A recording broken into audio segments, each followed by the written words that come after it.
What's going on?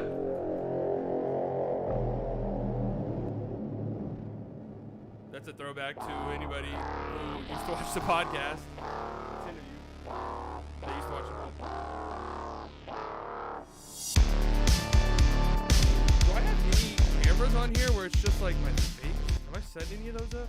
Probably not, because I want to avoid that as much as possible. Why is my mic volume so low?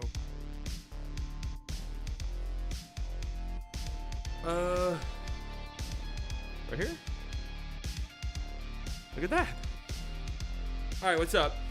We're a little bit early today because the Mavs don't come on for another hour. But I want to talk about the trade deadline because it was pretty crazy. I would say that it honestly lived up to expectations.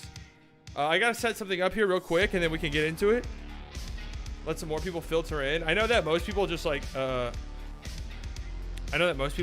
for the Mavs games. So I don't know how many people will be here before then, to be 100% honest with you. But we're just trying this out for the time being. But I gotta set something up real quick, so hold up. I don't know why YouTube always do the tags on the stream, and then for whatever reason YouTube always just like removes them at some point, so I have to go back in and redo them. It's the most annoying shit. So I'm doing this real quick.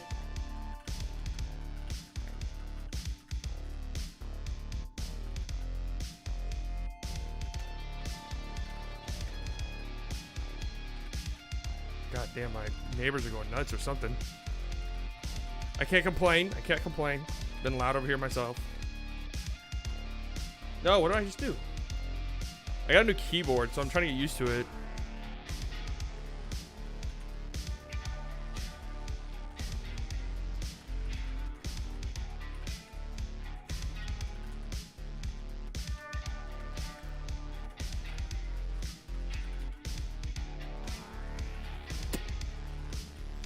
Then there's some crazy NFL news too that we can go over. Some crazy NFL news. But for the time being, yo, what up, Psycho? I just opened this. Sorry, I don't know if you said that earlier or not. All right, there we go. Hopefully that shit's saved. It should have. There's no reason why it shouldn't have. All right, so we're going to do a little tier list here. Everybody loves tier lists. It's been a while since I've done one, honestly. I think I've only done one once. But we're going to do a little tier list here. I'm going to go ahead and grade. The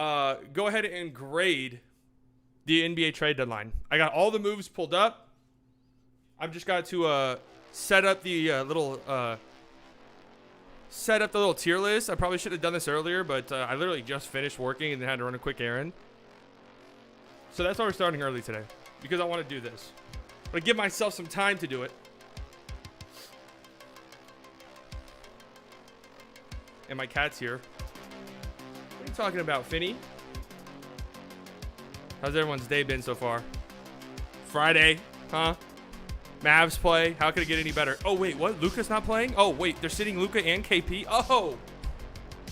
Fucking idiotic franchise. Just idiotic franchise.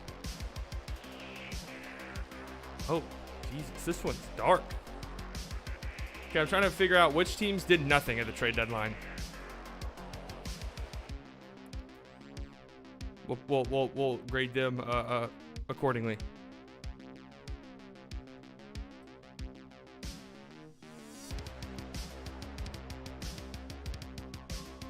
Is that it? These are the only teams that didn't do anything?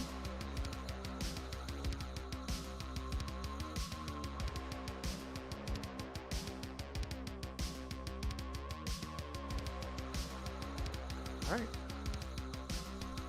I'm gonna put them on the fuck it. They didn't do anything of note. Alright. So I got this little document set up. Or it's not really a document, it's a little tier list. Got this set up. The Mavs obviously start at 7:30, so 50 minutes away. I don't know if Luka's playing or not. He was listed as doubtful earlier, so I was just assuming that he wasn't going to play.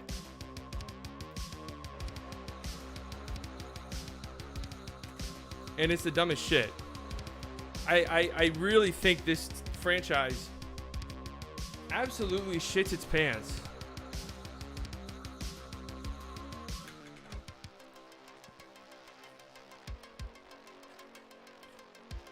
They think that, you know, they got a really good shot to move up in the standings. You got the Lakers who are going to be falling. The Trailblazers do not look that great. Dame's a little bit banged up. You got the Spurs who are free falling. Perfect opportunity for you to you know, put your foot on the gas and move your way up the standings. So one, you don't have to worry about a fucking play-in game. Because can you imagine that?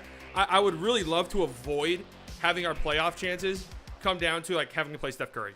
That's really what I would like to avoid. I think we're a better team than the Warriors. But if it's a one-game elimination type of thing, which the play-in game obviously, or the play-in tournament obviously would be, then I would really appreciate not going up against Steph Curry with our seasons on the line.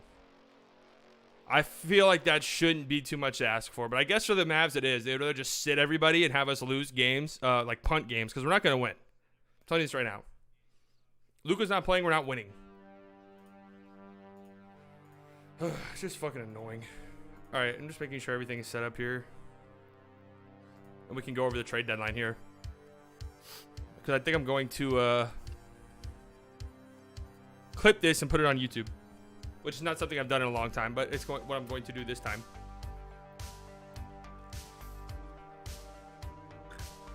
I'm trying to figure out if Luka's playing or not. Has there been any... The Mavs were a 5-point favorite earlier today, but now they are at minus... Or the Pacers are a 1-point favorite, so I'm guessing it's pretty much confirmed that Luka is not playing. I haven't heard anything about KP, so I'm guessing that they are... They are resting. Okay, Luka. Yeah, Luka. 30 minutes ago. Luka is not playing tonight. Jesus Christ, man! What a bunch of fucking morons. What a bunch of idiots. Bunch of idiots these guys are. All right, Luka's not playing tonight, but I think KP is. So, I guess they're staggering it. Probably wouldn't be surprised at all if KP sits tomorrow night. It's just frustrating, dude. It is just frustrating. You know, I think with Luka and KP, I think we beat the Pacers pretty easily. But without Luka, I honest to God think we don't. If I'm just being brutally honest with you. If I'm just being brutally honest.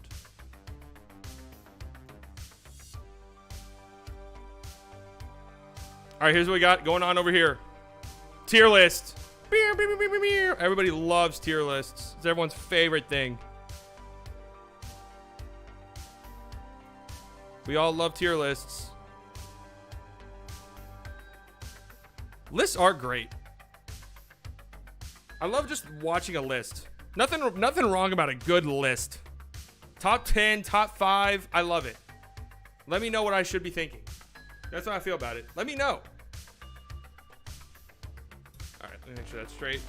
Okay, so we have every team here. I wish that this was alphabetical order. Is it? No, it's not. Let's do it alphabetical order. I guess it really doesn't matter, huh? But these are the teams that did not do anything. I think the Hornets actually did make a trade.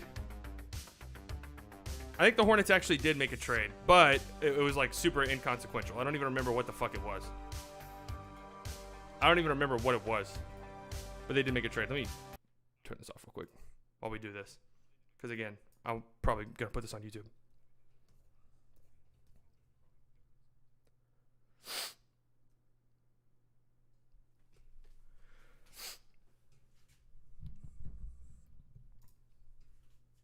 So the trade deadline came and went. It was crazy. It was nuts. It was probably about as crazy as we could have expected given the circumstances. Usually the trade deadline comes and it is a fucking joke. It is a waste of everybody's time. We all sit around expecting big moves and they never ever happen. We all look like a bunch of fools. This time, pretty good moves. Obviously there was no like huge players on the move. We did get some all-stars getting traded, which is always kind of cool. But by and large, no stars getting traded, obviously. I don't think anybody was expecting that. But some teams got a lot better. And some teams took steps in the right direction. So what are we doing here? We are doing the one thing that everybody unanimously loves, which is a tier ranking, a tiers list. Everybody loves tiers lists. They're the greatest things on the planet. Everybody enjoys them. So we have every single team here. We have categories right here. Amazing. This is reserved for teams that I think did an incredible job, that either bolstered a championship contending roster or went in the opposite direction and recognized the fact that they probably need to be rebuilding and took the steps needed to get to that point. All right, here we have good, meh, underwhelmed, and Houston Rockets here. Well, you can guess who's going here. And then we have the teams that didn't do anything. And I keep in mind here, I'm only counting trades that happened within like the past several days leading up to the trade deadline. So the James Harden trade doesn't count for me. And I'm also not really looking at the buyout market. So like the Blake Griffin signing, I'm not really looking at either. So that's why the Nets are here. And I know that the Hornets like made a move, but it was like super small. Some of these teams might have made moves, but they were so fucking tiny that I didn't care. Like, do I care about the Charlotte Hornets trading for Brad Wanamaker? No, I don't. Not in the slightest. All right. So let's get into these teams that I think, let's get into these teams and see where I have them ranked based on the moves that they made. Starting with the Atlanta Hawks, who traded Rajon Rondo for Lou Williams in 2 seconds. I'm putting this in the meh. I don't think this is really, it doesn't make them better, really. I mean, is Lou Will an upgrade over Rondo? I do think so, in the regular season at least. But to get 2 seconds out of Rondo, I think is pretty good. I think it's pretty good for the Hawks. He didn't really pan out for them. He was supposed to be like a veteran presence, help teach Trey, and mentor Trey this season. But on the court, he really has not been good at all. And, they replace him with Lou Will, which is going to be fun to watch. I don't know. Lou Will at this point in time is not a great player or anything like that. And they get 2 seconds for Rondo. Just an trade deadline for them. Boston Celtics, one of the most divisive trade deadlines for sure. Celtics fans pissed off, angry. They're mad that Ainge didn't do enough. Me, personally, I don't think it was terrible. I really don't think they did that bad of a job. So do I put them in good? Or do I put them in meh?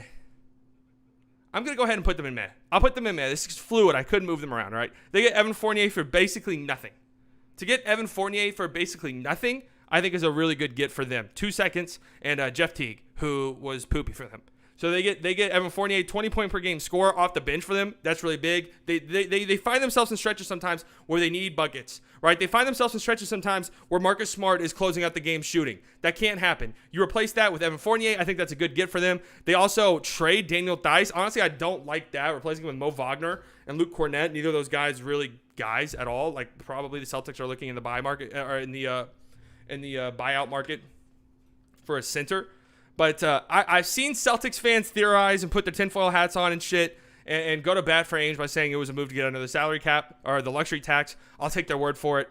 I think they get worse losing Theis for nothing, but bringing in Evan Fournier is pretty big. So I'm putting them in meh, and I can also boost them up to good. I don't think it was as bad as everybody says. Let's see. The Chicago Bulls. I'm sorry. Let's go with the Clippers next. The Clippers, I'm putting them in good. I think that their move to get Rondo is being massively overrated by people who it seems like haven't watched basketball at all in like 6 years, right? Rondo obviously was really good for the Lakers last year in the playoffs, but are we so sure we're going to get that Rondo again? I'm not entirely sure. It is possible, right? Rajon Rondo is playoff Rondo is definitely a thing. So I think it's a good get for them to get a floor general, which they've desperately needed for, however many years now. You get a floor general. You get a guy who is battle-tested in the playoffs and somebody who can kind of like be the captain of the team, right? Somebody who can kind of, be the on-court captain when he's needed. I don't think it's an amazing deal or anything like that. I don't think that they lose anything really by giving up Lou Will in the process in order to get Rondo, Lou Will in 2 seconds, because Lou Will is unplayable in the playoffs. He's just unplayable in the playoffs, and that's obviously all the Clippers care about at this point. So I think it's a good deal. I don't think it's amazing like everybody else seems to think, but I think it's a pretty solid deal. Now, the Bulls, on the other hand, amazing. They had to have one of the best trade deadlines in years, honest to God. You go out and you get an all-star center in Vucevic, and sure, maybe you give up a decent amount, right? 2 firsts. I was kind of shocked when I saw that. Wendell Carter Jr. as well, young center. Wendell Carter has not really panned out like Bulls fans would have hoped. And the 2 firsts that they gave up this upcoming year, 2021 and 2023, both lightly protected. I think they're top 5 protected. So I really like that deal for the Bulls. You pair another all-star alongside of Levine and Vucevic, somebody who can score at will down low. Really nice get for them. Does it make him a championship contender or anything? No, I don't think so. Obviously not. But it does push them in the right direction. And now all of a sudden they're a team who they get one more piece or something in the offseason they're super interesting because you already got 2 all-star caliber players, and they also get Daniel Tice for pretty much nothing. They get Daniel Tice, and the only thing they got to give up is Luke Cornett and Daniel Gafford. Daniel Gafford's okay, but you're replacing him with Daniel Tice. Now you have one of the better center rotations in the East. I mean, especially with Embiid being down and Vucevic and Tice. Amazingly great trade deadline for the Bulls. All right, next up we got the Cleveland Cavaliers, who really didn't do much. The only thing they did was trade JaVale McGee. But even though that's all they did, I'm still putting them in the good column. And let me explain why. JaVale McGee was being talked about as a guy who's going to get bought out. He's going to get bought out. He's going to get bought out. And the Cavaliers were able to trade him for 2 seconds in Isaiah Hartenstein. Isaiah Hartenstein's probably not going to be like an amazing player at any point in his career, but he's still young. And his per 36 numbers are fucking insane. He just never really got a chance in Denver. And now he's going to go to a place in Cleveland where he can back up Jared Allen. And I kind of like that. It's a nice gift for them. 2 seconds for JaVale McGee is cool. Obviously, they didn't trade Drummond, but that was never going to happen, guys. Drummond is shit, all right? I'm telling you. Drummond is so shit. Nobody wants him, especially for his contract. All right, so for them to get 2 seconds out of JaVale is nice for the Cavs. That's why I have them here in the good section. For the Nuggets, obviously, they made a huge move. But I don't know if I'm going to put them in good because I do kind of feel like they gave up a decent amount. Right now, I'm just going to put them in meh.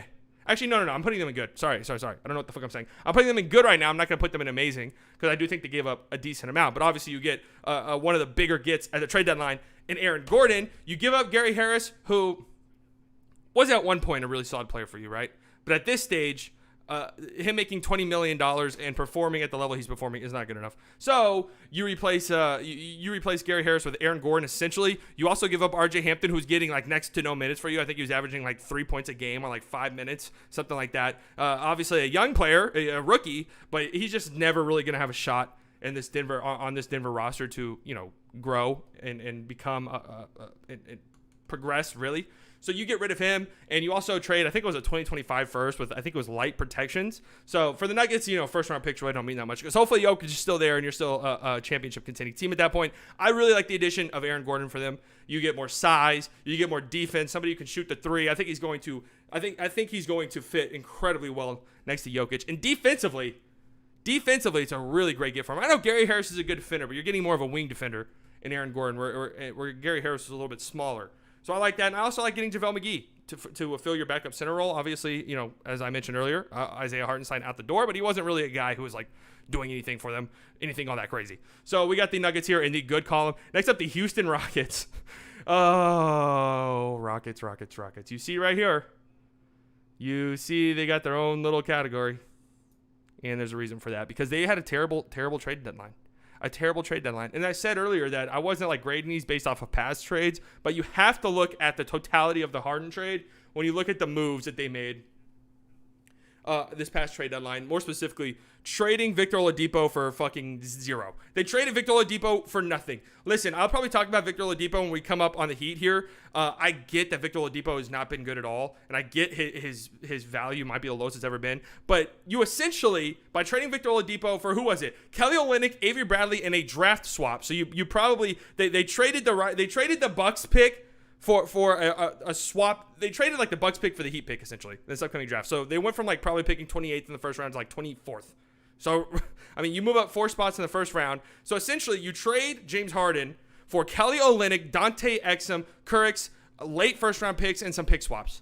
Absolute disaster of a trade. Seriously, horrible, disastrous fucking trade for the Rockets. Absolutely terrible. That's why they are in a class of their own here. Utter shit. Right, it's not necessarily just the Oladipo trade because I don't even really think the Oladipo trade is that terrible. I know it's an unpopular opinion. I don't think Victor Oladipo is good at this stage. I don't think he has any value whatsoever. So I don't really mind that. But it's just the fact that you passed on Karis LeVert for whatever reason for Victor Oladipo just to flip him and get nothing out of him. So instead of having Karis LeVert on your team, who is much more valuable than Victor Oladipo if you wanted to trade him, or just flat out a better player under contract, that would have made more sense. Or even bringing in Jared Allen would have made more sense. But instead, you bring in Victor Oladipo, who is dog shit now. You trade him for nothing. You also traded PJ Tucker for, pretty much nothing.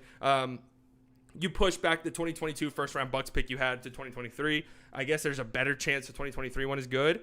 But, it is what it is. What up, Eli? Just grading these trade deadline moves. Yeah, we're gonna get to the Mavs here in a second. We're going to get to the Mavs here in a second. All right, next up, we do have the Bucks, who I don't believe they made any moves during the deadline, but they did bring in PJ Tucker, and I do like that move for them because I don't really think they gave up much. DJ Augustin hasn't really been that great for him. DJ Wilson was a bad contract for him. So you bring in PJ Tucker, give you some defense, just give you, what PJ Tucker is. Versatile defender, somebody who can catch and shoot on the corner very, very well. Nice player to have alongside Giannis, sit him in the corner, which is all he does, and, have Giannis kick it out to him, shoot the three, play defense. You know what PJ Tucker's going to do. That's why I got him here, right here in the good, because they didn't really do much else, but, they didn't give up anything to get PJ Tucker, and I think that they improved their team without giving up much. Now we do have the Heat, who I know I just talked about Victor Oladipo when talking about the Rockets. Understand this, man. Victor Oladipo is bad. Like, I'm not going to sit here and pretend that he has not been bad. He's been bad. He's been a bad player over the past couple of seasons. He's had a one outlier season for the Pacers. Outside of that, he's just been a guy, kind of, right? He was like a promising young guy, kind of an inefficient scorer. And fast forward to now, after injuries, he's now just a complete and total inefficient scorer, can play defense from time to time. Can Pat Riley get more out of him? Can the Heat get more out of him? Maybe, right? Maybe. Can Spoelstra get more out of him? Can playing in Miami alongside, Jimmy Butler, Bam, Hero, all of these guys, Dragic, can, that boost his play?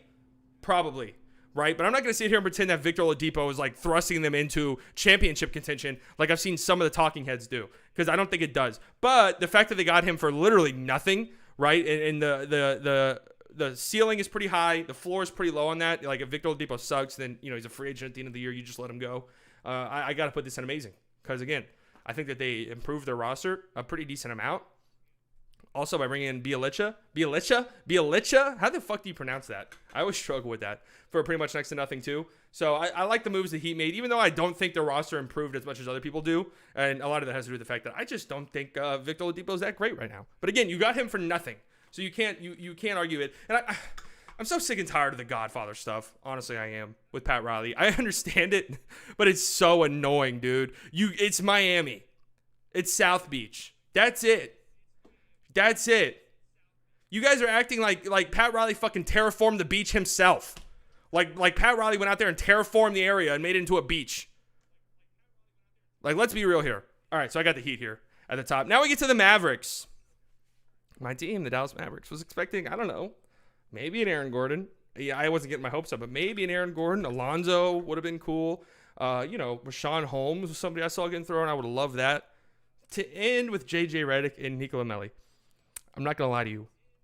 It's pretty disappointing. It's pretty disappointing, but it does make the team better. But I got to put them here at C anyways, just because it's like they got better. They didn't give up anything, right? Wes Iwundu and James Johnson were not playing for us. Wes Iwundu, played good defense, but outside of that, he was doing nothing for you. James Johnson was doing nothing for you, but being a good locker room guy, which it seems like everybody on the fucking Mavs is a good locker room guy. That's what it sounded like leading into the deadline. We couldn't trade anybody because they're all good locker room guys, and you give up a second, which doesn't matter. I was talking about this with a friend. The stipend rule sucks because if it weren't for that, if it weren't for the fact that you couldn't trade consecutive picks, I would be cool with the Mavericks going the route of like the Los Angeles Rams, where they just trade every pick they own. They just trade every pick they own because they're so shit at drafting, and that's a big reason why we have no assets. I was trying to tell Mavs fans this heading into the deadline. Mavs fans who are wanting big trades to happen, us to do this, or that. We don't have the pieces. We don't have any appealing pieces to trade. We can't trade any first round picks like 2027. It's like 2025 or 2027, something crazy like that. And we have no real appealing young players. We have no real appealing young talent to trade to other teams. So because of that, we're left trading for the J.J. Redicks of the world, which again, does it make our team better? Yeah, it does. You can never have enough shooting. Obviously, defensively, he's not giving you anything really, but he still shoots something like 80% on catch and shoot threes. It's some crazy shit like that. So that's going to be really nice next to Luka, because Luka is going to find J.J. Redick often if he's open. So I do like that. Nicola Melli is not playing. Nicola Melli is just a non-factor. He just had to be thrown into that trade, probably for roster reasons. He's not playing. So I'm giving them a C. I'm giving them It was if you had high expectations, you're probably very underwhelmed. But you really shouldn't have had high expectations. We were never trading for John Collins. We were never trading for Vucevic. All these guys sound great, but we don't have anything to trade. All right, let's get to the Pelicans. Speaking of the Pelicans, who we were just talking about because of the J.J. Redick trade, that's the only thing they did. I guess I'd give this a minute too. I mean, they really didn't do anything. JJ Redick and Nick Lamelli were guys that are probably going to be gone at the end of the season anyways. In return, you bring in James Johnson, an expiring contract, as well as Weston Wandu, who I do believe is under contract next year. So you do get a pretty solid defender that you can keep around next year if you want. And you also get a second-round pick. I mean, it really, like, nothing of note, really, for the Pelicans. Because Melli has fallen out of the rotation. JJ Redick's been out for a while due to a heel injury. So it's just like, but it was also like the Pelicans really weren't going to do anything to begin with. Maybe trade Lonzo, but I like the fact that they didn't. So that factors into this too. I like the fact that they didn't do anything dumb with Lonzo Ball, right? They held on to him. That was the right decision. I'm putting them here in the meh category. Next up, we have the New York Knickerbockers, who really didn't do shit either. And I know a lot of Knick fans were very underwhelmed because they do find themselves in a very interesting spot, right? You ask any Knicks fan, they probably would have told you that they were going to win the finals this upcoming year. But you ask any rational Knicks fan before the season what they were going to do, they would probably would have told you not much. So now they find themselves in this position where they're a playoff contending team, right? What's their ceiling? I don't really know. But they're in the playoffs. Do they make moves to bolster their roster? They do have some pretty interesting young pieces. They do have some pretty interesting trade assets, right? But the only thing that they do is trade Austin Rivers and Iggy for Terrence Ferguson, Vincent Poirier, and a second-round pick. So they really don't do anything. They were in talks for Lonzo. I mean, it kind of sounds like they're active in the buyout market with Drummond.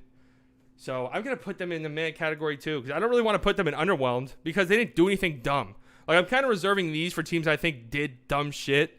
I don't think the Knicks did anything dumb. They didn't jump to they didn't jump the gun trying to bring in a Vucevic and maybe when they weren't really ready for that. They didn't massively overpay for Lonzo. They just, stood pat, and maybe they can get a guy or two in the buyout market. I don't know. But yeah, I'm going to put them in meh. Even though Knicks fans might be very underwhelmed. I'm just putting them here for the time being. Next up, we have the Oklahoma City Thunder, who don't really do much this deadline. I kind of thought that they would maybe trade Horford. There was talks that they could also trade Kendrick Williams, which I thought would have been interesting. But they end up only trading George Hill, who hasn't played for the team since, I believe it's, January? Has George Hill not played since January? So they bring in Austin Rivers in 2 seconds. I don't know what the deal is with Austin Rivers. Is he going to stay on the team? I know he's under contract for the next 2 years, right? So maybe they flip him in the offseason or something. But you get 2 picks for George Hill, even though they're second-round picks. You now have 17 future first-round picks and 17 future second-round picks. So you have a fuck ton of picks. I'm not, that's great and all, but they got to hit, right? I know everybody's throwing a parade for the Oklahoma City Thunder because they have so many picks. These picks have to hit. It's one thing to have picks. It's another thing to have those picks transfer into good talent. So while the Thunder have an absurd amount of picks, these picks need to do something for this rebuild to have paid off, right? Next up, we have the Magic. Another one that might be very divisive. Magic fans I've seen seem pretty split. Some of them are really pissed off. Others are happy. From a third party, a non-biased source, I have to be honest with you. I think the Magic did amazing. If you watch any of our old NBA videos, if you were one of the 15 people to watch any of our old NBA videos, you will know that I've been saying for the longest fucking time that the Magic need to blow it up. Obviously, I'm not the only person to say this. A lot of people have been saying it. But the Magic have needed to blow it up for the longest fucking time, and they finally do it. They get 2 first-round picks for Vucevic, which I think is nice. They get a pretty solid young piece in Wendell Carter Jr. for Vucevic, what I think is nice. I don't know if Wendell Carter Jr. is ever going to develop to anything, but it's nice to get a young player like that in return for Vucevic. You also trade Evan Fournier. Maybe you could have gotten more than 2 seconds, but he's an expiring who's making $20 million a year to come off the bench. You probably weren't going to get much out of him. And you also traded Aaron Gordon for Gary Harris, somebody who's probably not in your future plans. RJ Hampton, somebody who can develop. It's kind of similar to Fultz, not necessarily in the sense obviously Fultz was a number 1 overall pick, but a younger player, a younger first round pick that you're bringing on and hoping that you can develop them into something great. And you also get a future first round pick in that trade. So I think they did good. And more importantly than anything that they might have brought in, they committed to a tank. So they're not going to find themselves fighting for the 8th or 9th seed. They're not going to find themselves with the 19th pick in the draft where they have to bring in some project guy who's probably not going to pan out. Hopefully they're going to find themselves towards the bottom of the standings. They're going to get a pretty high pick and a pretty good draft and bring in some legitimate franchise altering talent. I know it sucks losing someone like Vucevic Vucevic, who's been there forever, right? He's the face of the franchise. But, I think all in all, it needed to happen. It needed to happen for the Magic. Next up, we have the Portland Trail Blazers, who had one of the biggest moves, bringing in Norman Powell. This trade was weird to me. Because, honestly, I think they did really well. Like, I think from a value perspective, I'll talk about Gary Trent more when we get to the Raptors, okay? But I do think Norman Powell's a really good player. I was kind of hoping the Mavs would somehow swing a trade for him. And you also give up Rodney Hood, who has not been good for you, and at least this season, and is a pretty bad contract. But to bring in Norman Powell, who is an expiring contract, I think that you bring more scoring, a little bit more oomph. Obviously, I don't know if Norman Powell is an upgrade or a downgrade defensively from Gary Trent. Most people would probably tell you a downgrade, but I'm gonna be honest with you. I think Gary Trent's defense is massively overrated. I think it is massively fucking overrated. And I don't think Norman Powell is a horrific defender. I don't think he's a great defender, but he's not a horrific defender. So while, you might be taking a step back defensively, I think you are taking a pretty big leap forward offensively. I think you are upgrading from Norman Powell to Gary Trent. From Gary Trent to Norman Powell. And, Gary Trent was a restricted free agent, and he's probably going to get a pretty decent payday. I would say anywhere between like $15 to $20 million if somebody really, really wants him in restricted free agency. Maybe they realized they weren't gonna pay him that. Obviously, Norman Powell's a free agent too. He's probably gonna get around $20 million. But if you figure I'm not gonna pay Gary Trent, I'm also not gonna pay Norman Powell. Why don't we just upgrade, for the remainder of the season and make a push here? Because the West seems pretty wide open. I'm not gonna lie to you. I don't know if the Trailblazers have like NBA Finals potential, but the West is pretty wide open, and who knows? With Dame, anything is possible, right? So I like the move for the Trailblazers, even if the upgrade might not be that big. I still think it's an upgrade for sure, and I think it's probably a bigger upgrade than some people are giving the Trailblazers credit for. All right, the Detroit Pistons had a relatively quiet trade deadline. Obviously for them, like, who the fuck do they have? They got pretty much nobody on their roster that anybody wants. No offense, Pistons fans, but I do kind of like what they did though. In getting 2 picks, obviously 2 second-round picks, but still 2 picks for DeLon Wright. And this trade has more layers to it than just, trading DeLon Wright, who, God bless DeLon Wright. I think DeLon Wright is, like, honestly a pretty decent player, right? Like, honestly, I think DeLon Wright is pretty decent, but he needs the ball in his hands. So when you have the Detroit Pistons who have Killian Hayes, who's about to come back from injury, they need him to develop, and you also have Saban Lee, who's been a pretty nice, unexpected bright spot for you. And you also have Dennis Smith Jr., who you brought in, who has had some nice moments for you, too, in the short time that he's been there. Trading DeLon Wright, even though he has been good, like DeLon Wright legitimately has been pretty good for the Pistons, it opens up, more room for your younger players, and obviously for the Pistons. That's what you need right now.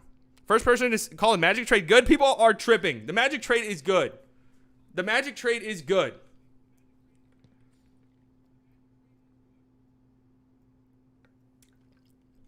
For all the reasons I just said, it might not even necessarily be the return. More so, the fact that they are finally committing to a rebuild. I've seen Magic fans say, we've been in a rebuild. No, you fucking haven't. You've been like in mediocrity hell, pretending you have a chance to make the playoffs year in and year out.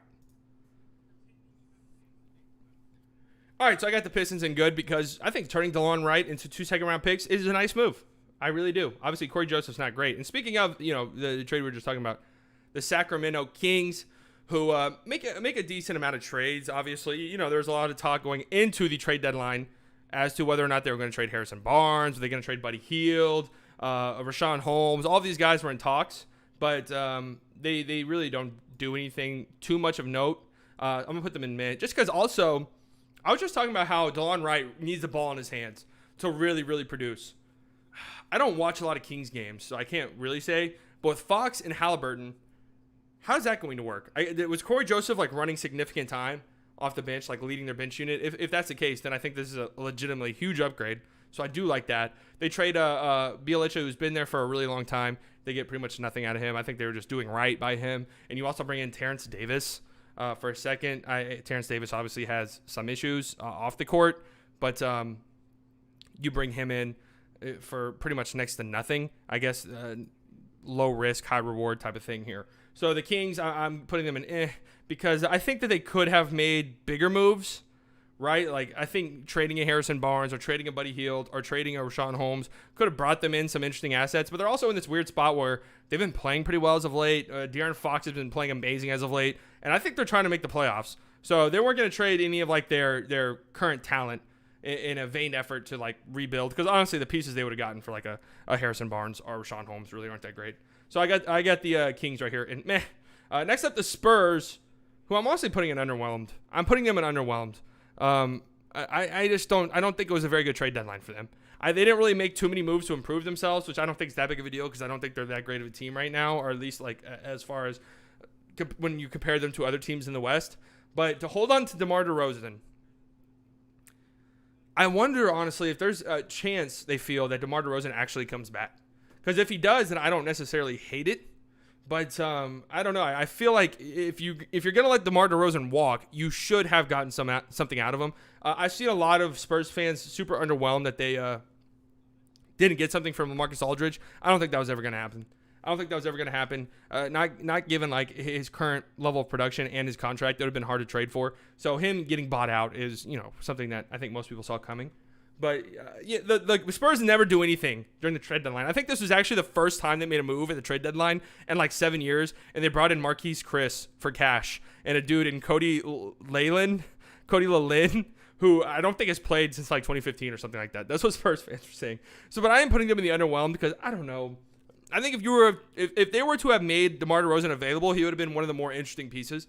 And I definitely think, considering what like the Magic gave up to get Vucevic, what the Nuggets gave up to get Aaron Gordon, I think you could have gotten like a decent amount, at least a first for DeRozan. Even if it was a bad pick, even if it was like a late 20s pick, still you get something instead of him like walking for nothing in the offseason. All right, next up we have the 76ers. Obviously, they were in talks all day long about Kyle Lowry, and it sounded like he was going to go there, and he ended up not getting traded there. We have the Raptors here right after, too. I'm putting them in the good category, because while it would have been great for them to get Kyle Lowry, I think it would have been a big upgrade for them, and come playoff time, it would have been amazing. But I kind of like that they stood their ground. The Sixers, the asking price from the Raptors was fucking insane. What was it? It was Maxey. It was Halliburton.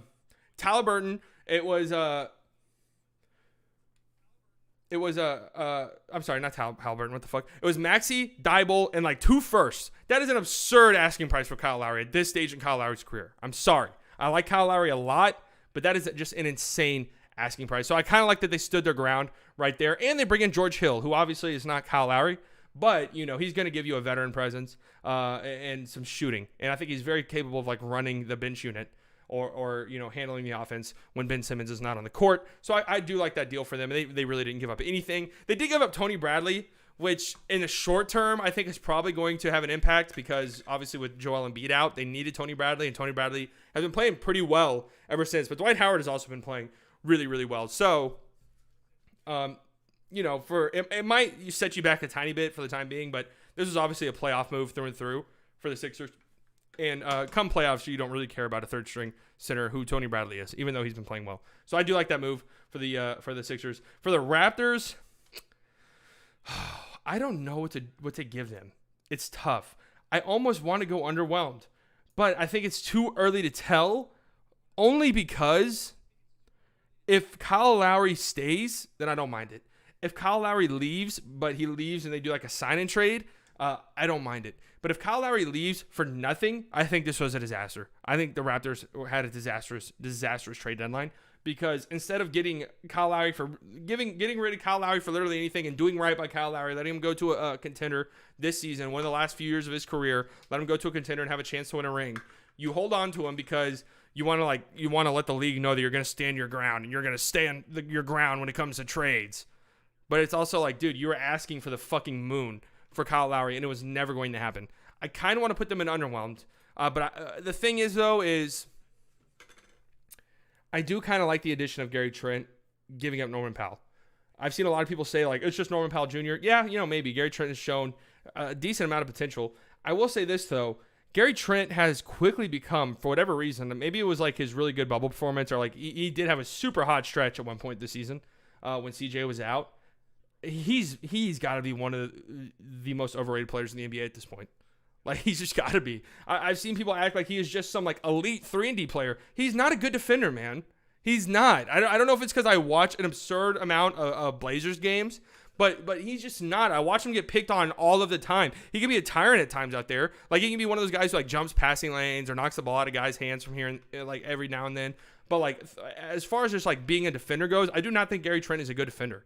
I don't. I know it's Luka, and Luka is a great defender on anybody, but I literally watched Luka absolutely destroy Gary Trent. Like, the Mavs were hunting Gary Trent all night long, every time they play the Blazers, and it worked. So I'm gonna put them in meh, actually, because you give up Norman Powell, and you get a pretty decent return to Gary Trent. I do wish they traded. I still wish they traded Lowry. I do wish they traded Lowry, and I do wish they. If you're gonna keep Lowry, I kind of wish they made. I don't know. It's like weird. If you're gonna keep Lowry, why not like try to beef up your roster for like one last hurrah? You know, instead you trade Powell. You don't do anything to get a big. You don't address the fact that you need a big. I don't know. Weird. I'm putting them in meh.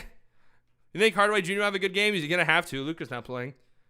All right, Jazz. I'll just put them in too. They trade for Matt Thomas. They give up a second, so they get Matt Thomas for free, basically, from the Raptors. Matt Thomas can just shoot the lights out. That's pretty much all he's going to do. Just a decent depth piece for the Jazz. Nothing crazy, really. They didn't really need to do much, right? They got probably the most balanced roster, the deepest roster in the entire NBA. Really not much they could have done.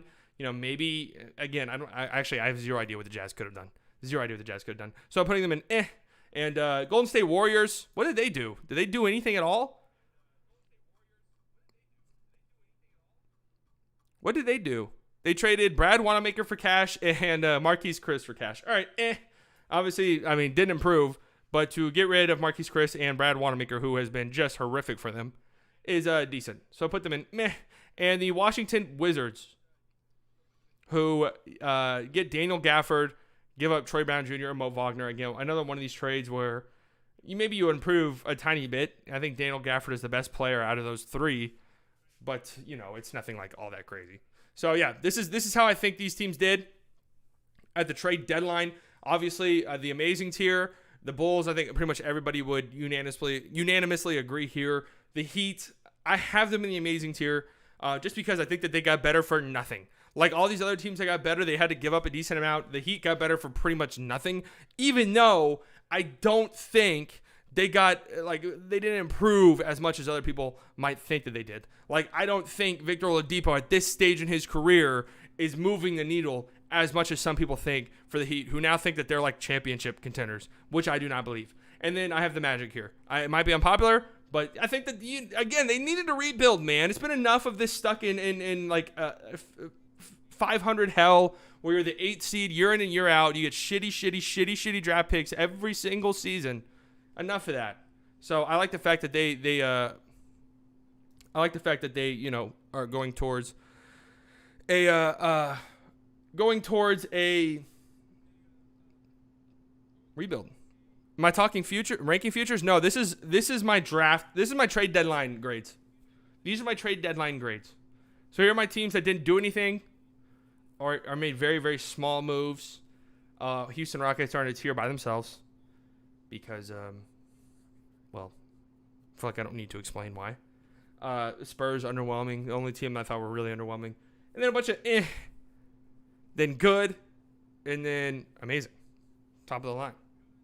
Great. Improve their teams dramatically in the Bulls case. Improve their team without really giving up much in the Heat case. And just finally made a move in the right direction. You're so pissed at the Warriors for trading Chris? Yeah. He hasn't really been that good this year, has he? I know he was like really solid last year. He's been hurt, right?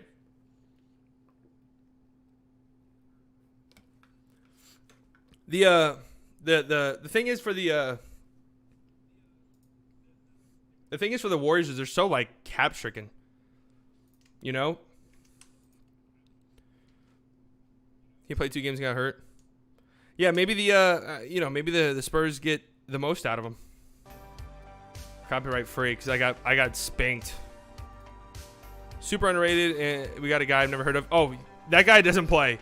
I was doing some research and looking at what Spurs fans were saying. They didn't even know he was on the team. What was his name?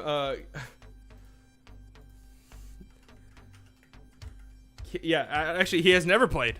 He literally has never played in the league, and he was drafted in 2015. I don't even know if this guy's on the roster. Like, I don't know what this guy's deal is. But yeah. I don't know if he's just been sitting and like the like a 15th guy off the bench. Don't they have G League stats on here? Don't they have G League stats somewhere on Basketball Reference? They did it for cash. Like they didn't trade Chris or Wanamaker to like improve their team. It was 100% in order to free up some money, which they did. So here we go, G League stats. He's only played 1 year in the G League. He was an all-star though that 1 year in the G League. What the fuck has this guy been doing? Is he playing overseas? He's played overseas for a little bit. Is this guy even on the team? I'm very confused. You're pissed at Philly for essentially trading away Jamar Chase. Oh! Let's talk about some NFL moves. Hold on, let me see what the scoop is on this Mavs game. By the way, if you're joining us for the Mavs, that's not what I meant to search, but hey, Fox Corp is down to 6% today. So if you own their stock, then tough day for you. But busy day in the NFL. What the fuck? Today was crazy. Oh! I didn't know a password was gonna pop up. I don't think he saw anything. But wow. So the Miami Dolphins went berserk. And I'm not gonna lie to you, I'm a little confused by their moves, but I'll talk about it here in a second. Let me pull up what happened today. Somebody's had to have tweeted, like Schefter. Did he tweet like a nice little graphic or something? Did Schefter tweet a nice little graphic? Or maybe like, that's not really Schefter's thing. It's more Bleacher Report's thing, right? Let's see if Bleacher Report tweeted like a nice little graphic that we can look at and that can explain everything in a digestible way. It does not feel like 7:30. It does not feel like 7:30 at all. All right, I'll just bookmark both of these so we can talk about them. I don't know what the Eagles were thinking. Obviously, for the 49ers, I think that is so huge, and I love it. I absolutely love it. But I think that there's some pretty interesting implications in them moving up to 3, because I think it kind of speaks a good amount on what's going on and what some teams are thinking about doing.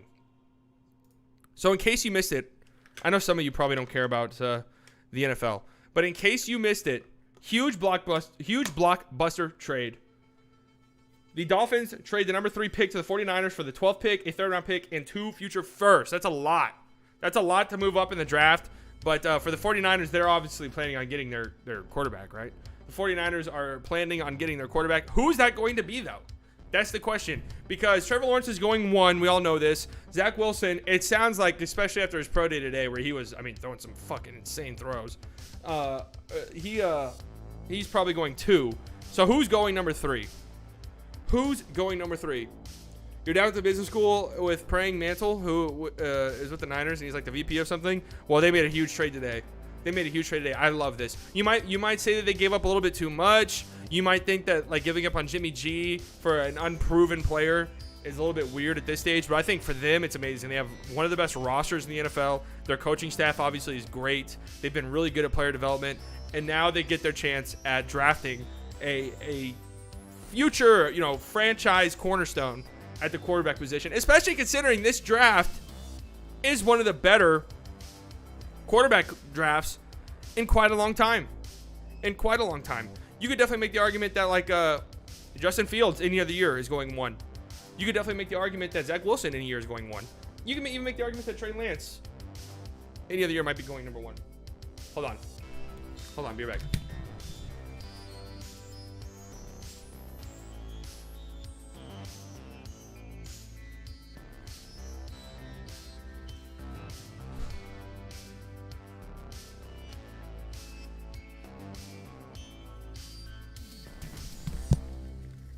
Yeah, I just read it, and I said the 49ers had a really nice move. The 49ers made a really nice move.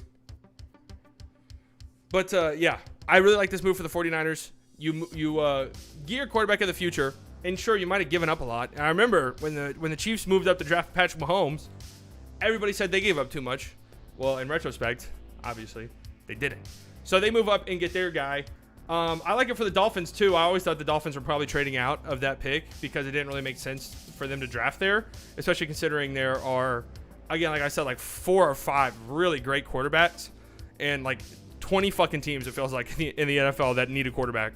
So them trading out made a lot of sense. This one right here is weird to me. This one right here was strange to me, honestly, for both parties. For both sides, because at first I was like, why did the Dolphins do this? Like, why did the Dolphins trade back in to like the top 6? And then I get to thinking, tell me if I'm looking a little bit too far into this. I thought maybe the Dolphins know, because obviously the 49ers are drafting a quarterback, the Jets are drafting a quarterback, the Jags are drafting a quarterback. The first 3 picks are going to be quarterbacks. We know this for a fact, right? Maybe, just maybe, they know for certain that the Falcons are drafting a quarterback at 4. So this would tell the Dolphins that they can move to 6 and still get whatever it is that they want, right? Whether that be Jamar Chase or Penei Sewell, because the Bengals are not drafting a quarterback, obviously, and maybe the Dolphins like Penei Sewell and Jamar Chase equally. And if that's the case, then you don't have to make the choice. The Bengals can make the choice for you. So you just move to 6, you get an extra pick in the process, and you still leave, the top 6 with one of the players that you really wanted in either Jamar Chase or Penei Sewell. So, after thinking about it more, I really like it for the Dolphins. People showing the Bears for passing on Mahomes and Watson, but guess what? Neither Mahomes nor Watson has an MVP. No, Mahomes has an MVP. Oh, MVP. Nickelodeon valuable player. I was like, huh? Yeah, man, that's true. That's true. There'll never be an MVP. Is there any chance Smith lasts till 12? Yeah, probably, actually.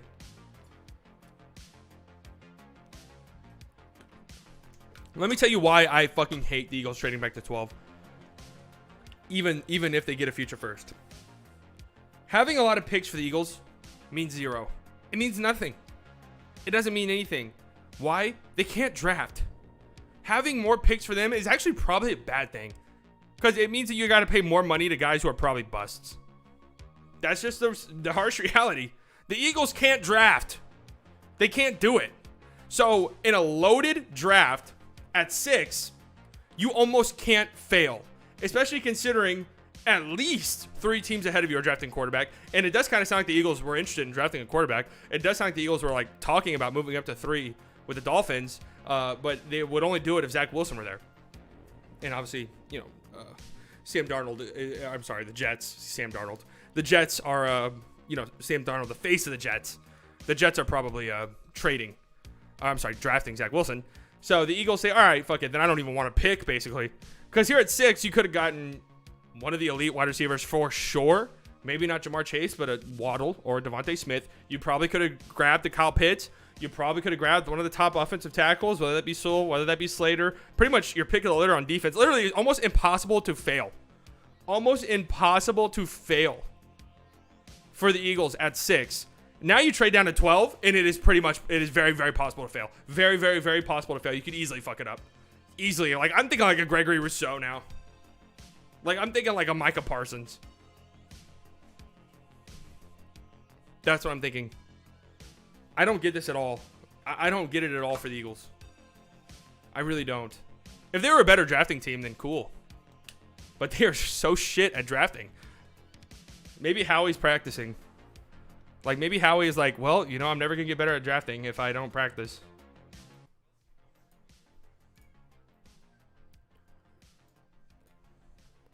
Never going to get better at drafting if I don't practice. So let me just get all the picks I can get.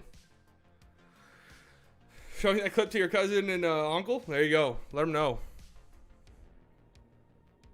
Need a new GM? I know. I can't believe Howie survived the Exodus. Everybody got God except him.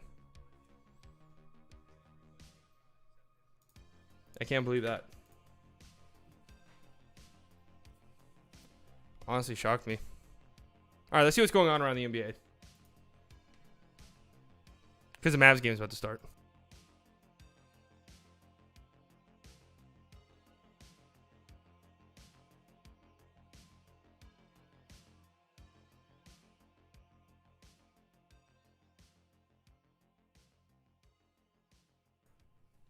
All right, let's see here. Nets only up by 7 at halftime on the Pistons. Obviously, no Kyrie, who is, I think it was his girlfriend, is giving birth. So that's cool. Everybody was like shitting on him for missing more time. But Harden, oh my God, man. Harden might win the MVP, huh?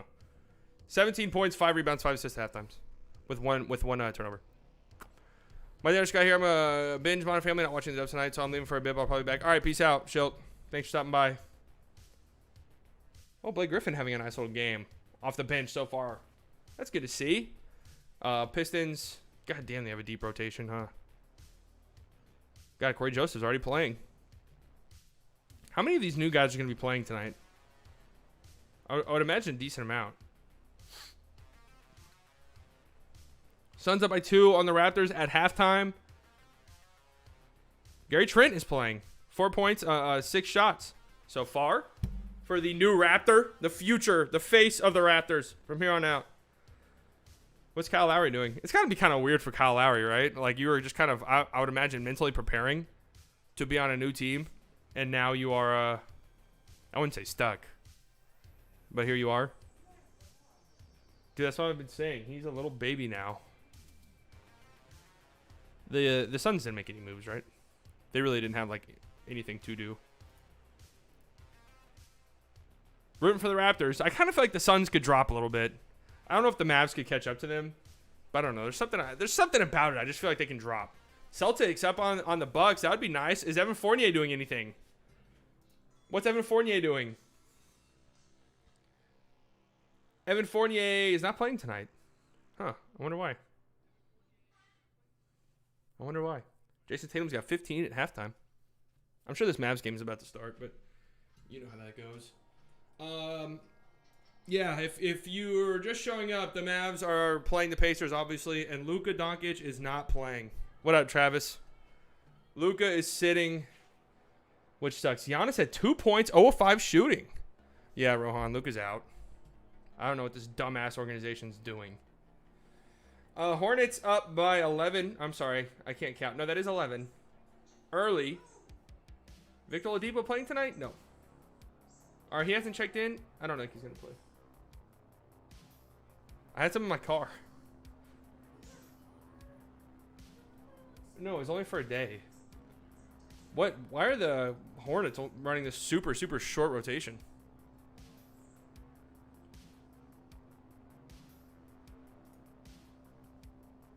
I'm really rooting for the Hornets. I just like them. I love LaMelo. Obviously, he's hurt, but here we go. Is Norman Powell playing? He is. He's got 8 points right now. 2 of 3 from deep. Oh, man. Damian Lillard's not playing tonight, by the way, for the Trailblazers. Oh, the Magic. Oh, the new look Magic, who have, oh my God. Is this the worst starting 5 in the NBA?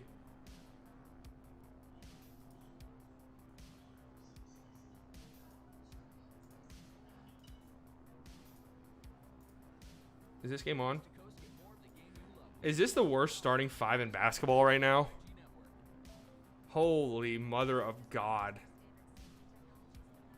I honestly don't know if any of these guys even start on like a playoff team. Like, I don't know if a single one of them does. This team is fucking bad. Wow. They needed to do that, though. That's the direction they needed to go. They might not win a game all season, dude. Oh, shit. The Hornets really might not win a game.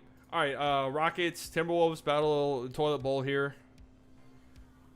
Christian Wood's got 10 points on 4-4 shooting. I mean, we know what Christian Wood does at this point, right? Yeah. I mean, who actually cares about this game in the slightest? Sorry if any of you do. And then we have the Pelicans and the Nuggets. The Mavs are playing the Pelicans tomorrow night, which is why Luka's not playing. Luka's 22 years old. KP's 25 years old. For whatever reason, neither of them can play in back-to-backs. Neither of them can play in back-to-backs, apparently.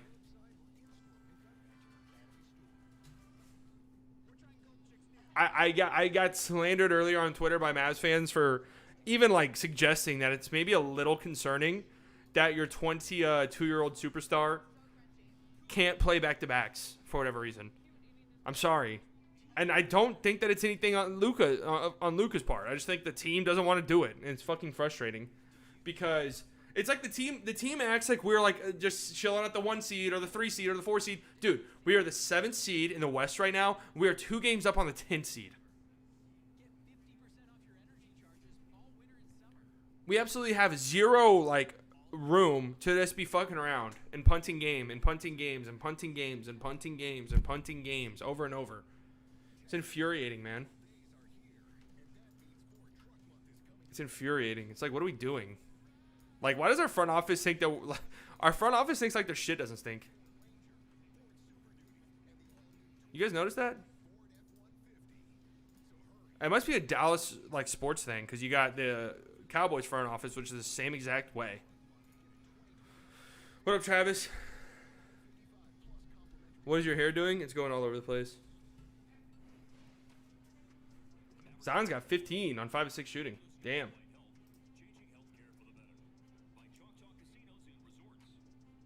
And then we got the Grizzlies, Jazz, Hawks, Warriors, Cavs, and Lakers. Oh, man, the Lakers are bad, huh? I kind of... Cleveland plus 3.5? That honestly is a little bit interesting. The Lakers are going to be... I mean, the Lakers are going to fall a decent amount in the standings. I don't know how far, but I honestly think that's low-key bad for the rest of the West. Because if they find themselves like in the 6th spot or something, or even in like the 7th seed, if they drop that far in LeBron's absence, I mean, can you imagine that first round? Like, if you're the Suns and you've had your best season in however long, you end up as the 2 seed, but you have to play the Lakers in the first round. That would suck for them. All right, it sounds like this Mavs game is about to start. They're hyping up Jalen Brunson because, again, Luka's not playing.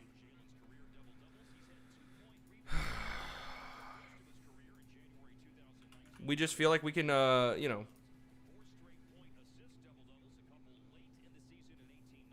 we just feel like for whatever reason we can, punt games when I don't know why the front office feels that way.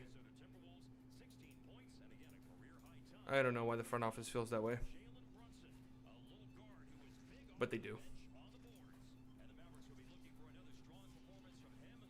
All right, can KP, obviously a couple nights ago, Luka had one of his worst games in a long time. But KP carried the load. KP carried the team to a victory. We are going to need that tonight. That is what a second star is all about. Sure, it's great, whenever you play well when Luka's there. That's obviously what we need you to do. But can you carry the load if for whatever reason your star is not in the game? That is what we're going to find out tonight.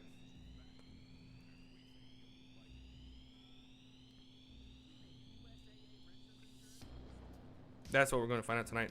Hey, I'm just letting you guys know, okay? Because I've seen a lot of Mavs fans on Twitter talking about Andre Drummond. No thanks. I can't emphasize enough how little I want Andre Drummond. I really can't emphasize enough how little I want him on the team. And I don't think he's coming. But still, I do not think Andre Drummond would, A, be a good fit, and B, I think that Rick would despise him. I think he would be out of the rotation almost as soon as he got here. A center that demands the ball a bunch on offense? Yeah. That's definitely not Rick's. That's definitely not Rick's type of player. His rebounding would have been nice, for sure. But at this stage in Drummond's career, that's pretty much all he's giving you. And you have to put up with the fact that he, again, demands the ball on offense. For no reason. Really never been that guy. All right, here we go. We're about to start. Jalen Brunson, Josh Richardson, Chris Stapps, Maxey, and Dorian for the Mavs tonight.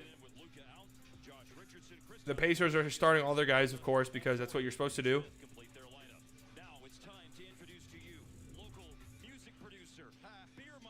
Because that's what you're supposed to do.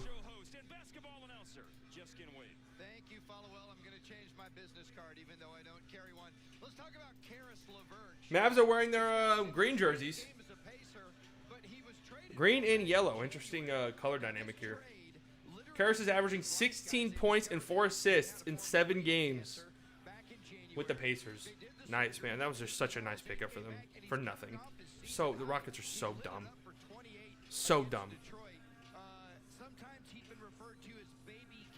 They're absolutely so dumb. Baby KD. Who's called Karis LeVert Baby KD? Has anybody ever actually called Karis LeVert Baby Kevin Durant? Maybe I just don't know. Last summer, he was fantastic as a scorer. But more importantly, the guy's healthy and back doing what he loves to do, and that's play basketball and get buckets. Certainly that is the most important thing from a... We'll see what the Mavs can do tonight, man. I'm just very disappointed Luka's not playing. One thing that they're hoping in Indiana is that LeVert's ability to make plays and score... I don't mind sitting here or there, but not playing at all in back-to-backs is so whack. So far this season. Well, they don't have a go-to guy, and Sabonis, as good as he is, he hasn't shown to be a guy that can finish games. All right, here we go. Let's see what they do in the first possession. I think that's pretty telling. Like that, if they're going to be an effective team. They got a mismatch. KP on, who is that? Holiday? Porzingis had an outstanding game. 2 seconds. Fadeaway. Nice. KP starts with a nice little fadeaway. Hunting the mismatches early. Holiday doesn't have a chance to guard KP. No, I like Justin Holiday a lot, but he's obviously not somebody who can guard KP. And, okay, nice little switch by the Mavs. They had Brunson on Sabonis, but they switch off. Ooh, LeVert, pull up. No. Maybe that was a little KD-esque, but I don't know. I've never heard anybody call Karis LeVert KD light. Josh Richardson. Goaltend? What? Miles Turner gets a block, but that definitely hit off the board. Brogdon 3. Yep. 5-point swing. Brogdon was in trade talks for a tiny bit. Great anticipation, very athletic, and longer than you think he is. He's a long guy, but not long enough to get out to KP that time. Who is? Lord have mercy, let's go. Porzingis knocks down a 3. Brogdon Fucking never can win. Who scores first? the dreaded defense. You bet the Pacers? Sabonis in I honestly would almost always bet the Mavericks in those because Rick always does have like a pretty nice play to start the game. Very talented young player. Always like a specific player. Sabonis guards on a screen. Justin Holiday's a nice player, dude. Richardson was trying to move it to Maxi Kleber. Luka is out tonight. The Mavericks looking Like the Mavs, if the Mavs win the tip, I feel pretty confident in them scoring at least in the first possession. into a 3. Has 2 buckets for the Mavericks. Have all their buckets, in fact. Back to Brunson. Brunson mid-range, Shot for in and out. Nice shot though. They made a stupid lines boost to Pacers plus 110, so I put a whole 125 cents on it. Not a whole 125 cents. 4-3. LeVert who gets just Karis LeVert off. second one is off target as well. Dorian Finney-Smith collects the rebound for the Mavs. Yeah, like I said, if the Mavs win the tip, which I honestly I don't know the stats on this. I'm sure there are stats to know like who wins tips more often than not. Oh, KP follow through. Put back dunk. But Rick usually does have like a good I think he's pretty first play. settled in, man, knowing he's going to get a lot of looks tonight. With 12 Man, if we can get like a good KP, that'd be great. Oh, Justin Holiday, man. 7 Pacers lead on the Shooting guard to a T. Shoot and guard. That's all he's gonna do. But he does it very well. Brunson, nice drive. It's that time. Brunson, great control of Is on Pacers plus 10.5.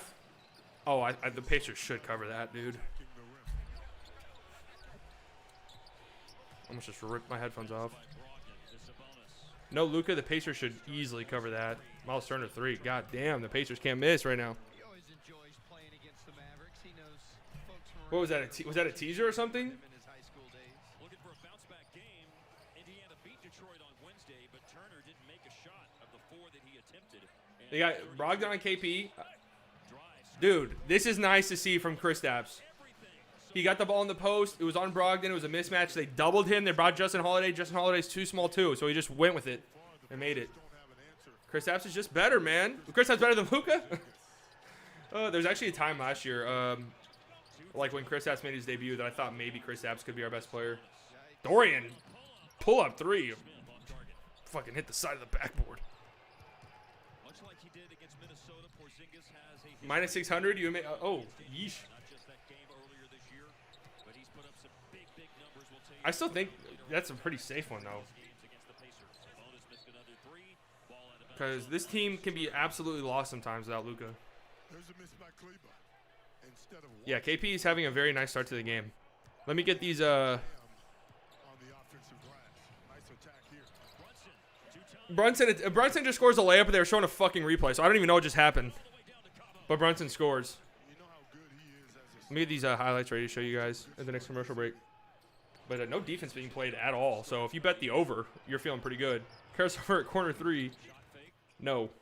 LeVert's like 0 for 3 to start. 0 for 4 to start, maybe. He's opened up the game with KP is 4 for 4 to start. The rest of the Mavs are 2 for 6. Brunson turns it over. Brogdon, wide open. Breakaway dunk. tie game. Hate to give away those freebies like that, especially the way the Mavericks have been defending so far. The green jerseys are so nice. They're easily the best jerseys the Mavs have had in years. The Skyline ones too. Kleba at a spot 3. Brick. Nice rebound by Josh Richardson. Gets fouled. Are they called a timeout? Was able to fend off Brogdon for the rebound, and then a timeout that is taken. Rick just called a timeout while Josh Richardson had the ball like around the free throw line with no one around him. It's been Jalen Brunson going to the basket. 5 minutes in. What? It's tied. Okay. He's the coach, not me.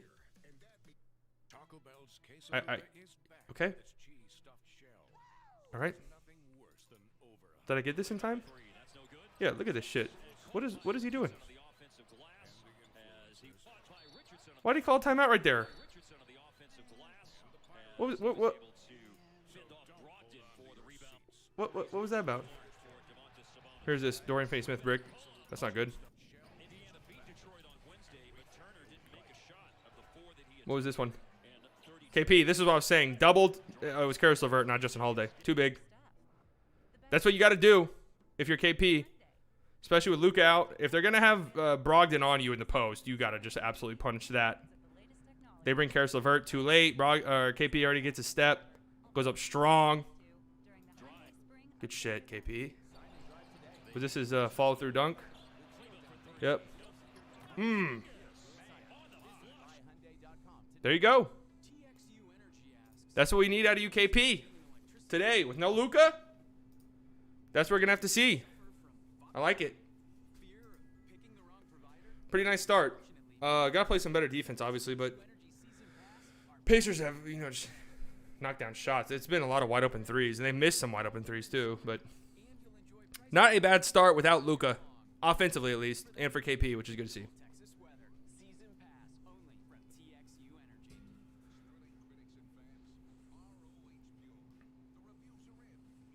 Energy. KP's gonna get some points tonight. Yeah, he has to. It's nice that we saw it a couple nights ago, right? Because Luka was having his worst game of the season, or at least one of them, and KP carried the load big time. KP carried us hard a couple nights ago. So can he do that again? And I gotta be honest, man. Rick, for all of his flaws, and he does have some, Luka's not playing because they're resting him. The Mavs play tomorrow night. They have a back-to-back, and Luka just doesn't play back-to-backs anymore. I know what you're thinking. Isn't Luka 22 years old? Yeah, he's only 22. Is Luka hurt? No, I don't think there's any injuries. Luka's a superstar of the team, right? Yeah, he's a superstar of the team, but we just sit him. We just don't play him on back-to-backs. I know. Are we the 1 seed? No. We're fighting tooth and nail for a playoff spot. So we feel comfortable just sitting guys, I guess. Fucking so annoying. So annoying. Luka or KP is winking at people and waving at them. So I guess he's feeling pretty good. He was really aggressive. Did a lot. Did a lot defensively. Had a couple of block shots and 4 assists in that particular game. Nelson, what's up, dude? 4 assists Richardson, deep three. No. twice this year. And that's Long time no see.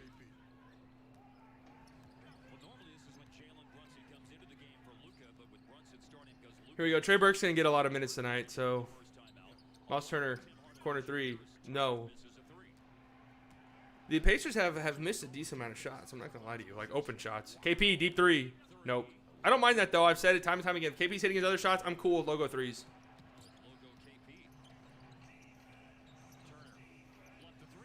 It's been pretty good, bro. What did Josh Richardson just... okay, Josh Richardson just passed up a breakaway layup.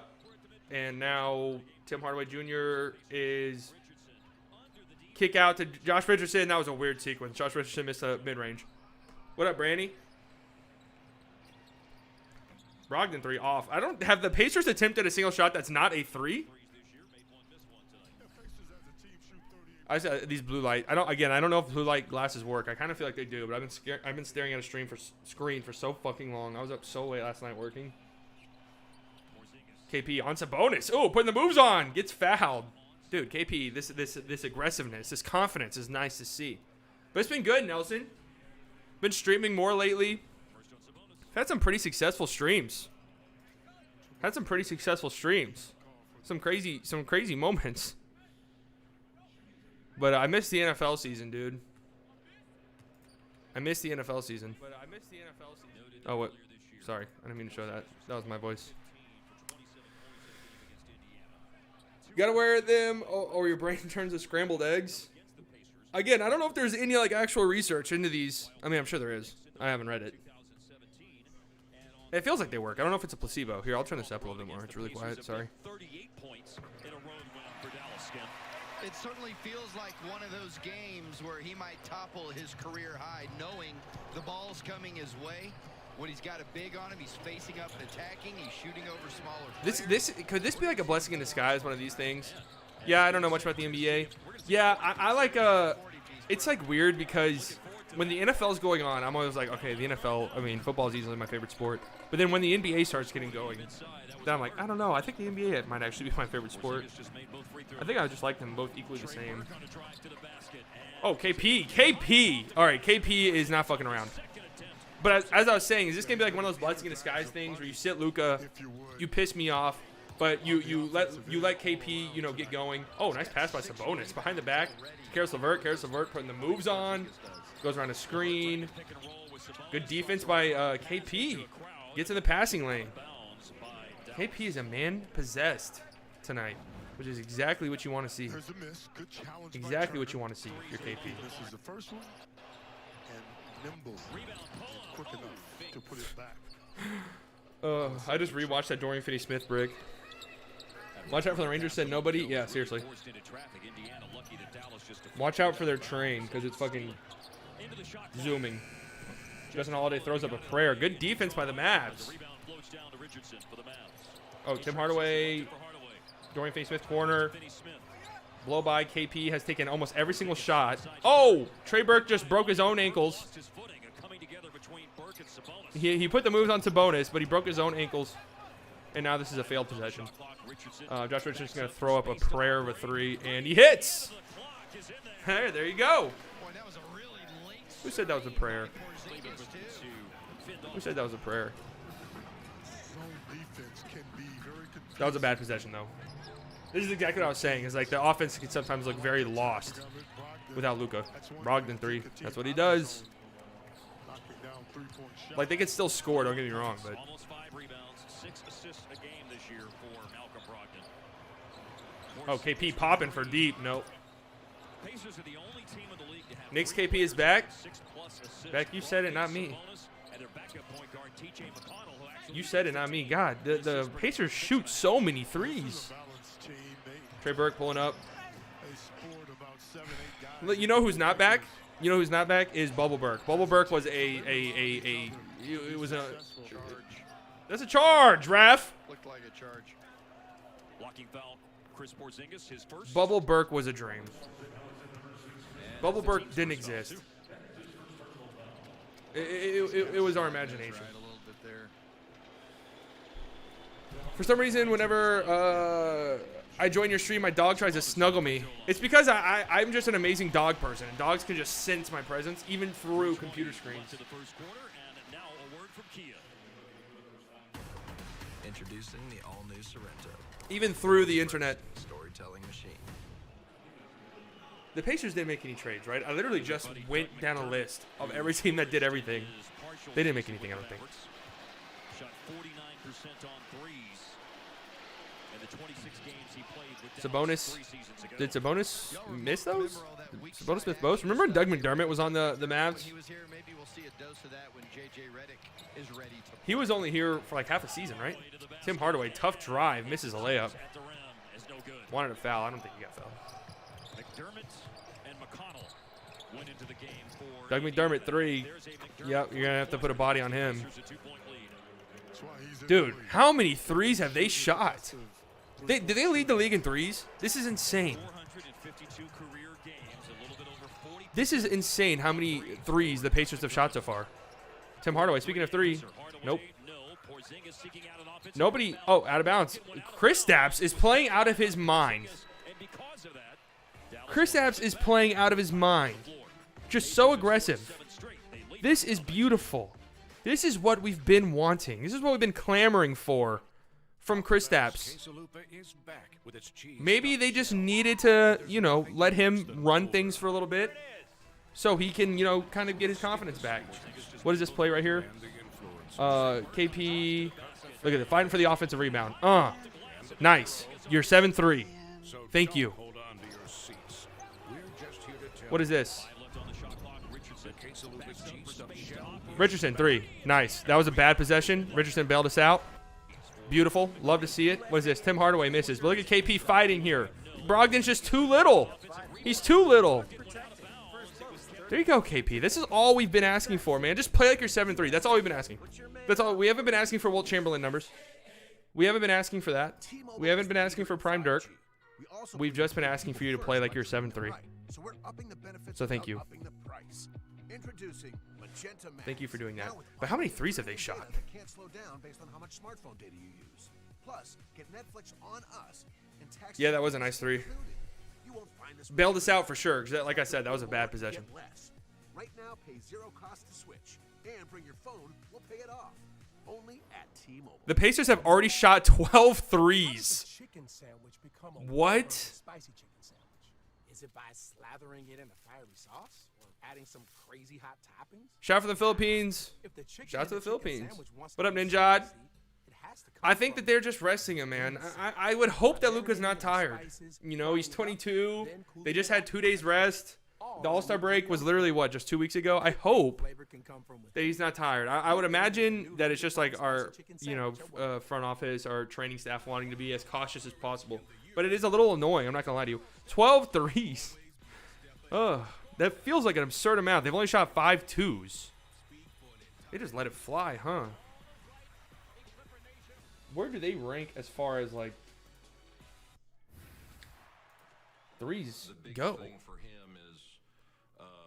Well, it's going to depend, Ninjad, on... Well, I before the game, I would have said it's going to depend on what we see out of KP. And so far, he's looked really, really good. But look at Donnie. Donnie Nelson's talking right now. Donnie, why don't you get off your ass and do something for once, huh?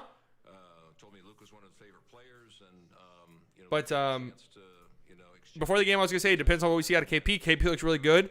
The rest of our team is like 2 of 8 from the field, so they're going to have to step up. And, they will. I wanted to do team. General Manager Donnie Nelson speaking Team statistics. before tonight's game about the Why is it? acquisition of J.J. Okay. Redick yesterday, Well, the timetable for him joining the ESPN Mavericks. sucks. So if you need further validation, there you go. Procedure to relieve inflammation in his right heel during the All-Star break, has not played since March 3rd. Here we go. Brunson inbound to Kleba. Joining up with the team Luka is not playing. It's just rest. The Mavs play tomorrow night. tomorrow night. Tim Hardaway, deep 3. There we go. Nice. Out of the timeout, Mavs retake the lead. Nice. Tim, Rick has been really doing well lately. in out of timeout plays and in like hunting for mismatches. It's been really good.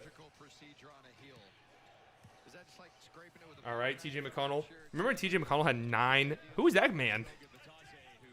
Who the hell is that guy on the Pacers? Who is that behemoth of a man? Tim Hardaway, tough drive. Nice finish, Timmy.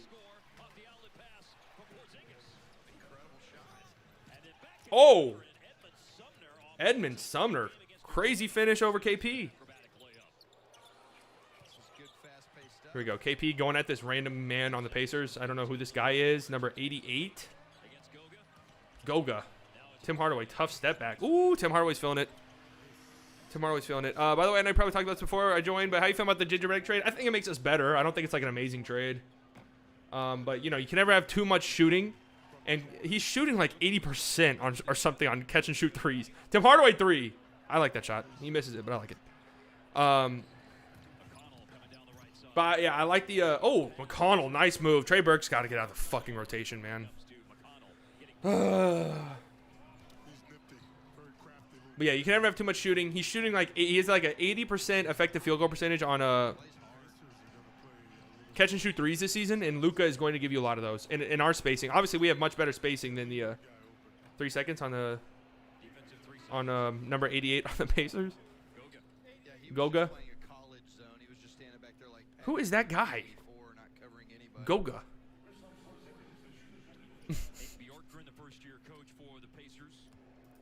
Gorga. Has he played a lot this year? I feel like I've watched the Pacers. But I'm not going to lie to you. I don't know who this man is. Goga Batazdi. He has played in 24 games, so I guess I just don't know. I'm a casual. He has a lower back tightness, yeah. Bro, when I was a kid playing 2K, I didn't know about 3-second violations, so you always found out. It's not a foul, is it? It's just technical. How far do you think we should continue with Tim Hardaway? Oh, he's got to come back next season. Like, you got to bring him back. Like, he has to absolutely come back. Oh, look at that Goga. Crazy block. Oh, sorry. Sorry, I didn't mean to have this blocking. Let's go, Mavs. Exactly.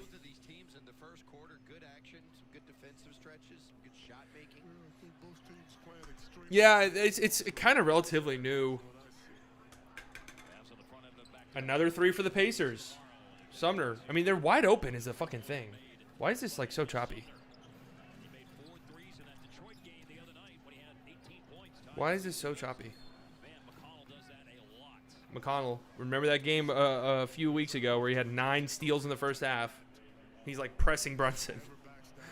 And our offense is kind of, again, it's just like the thing without Luka, man. Like, our offense can be so stagnant. Even though we have guys who can score, we don't really have guys who can, like, run the offense consistently without Luka in the game. Yeah, I don't know. That's just the way that he plays. He's one of those scrappy gym rats. Look at that Boba guy. Absurd defense. Oh, Tim. Nice. Tim with the dunk. Beautiful.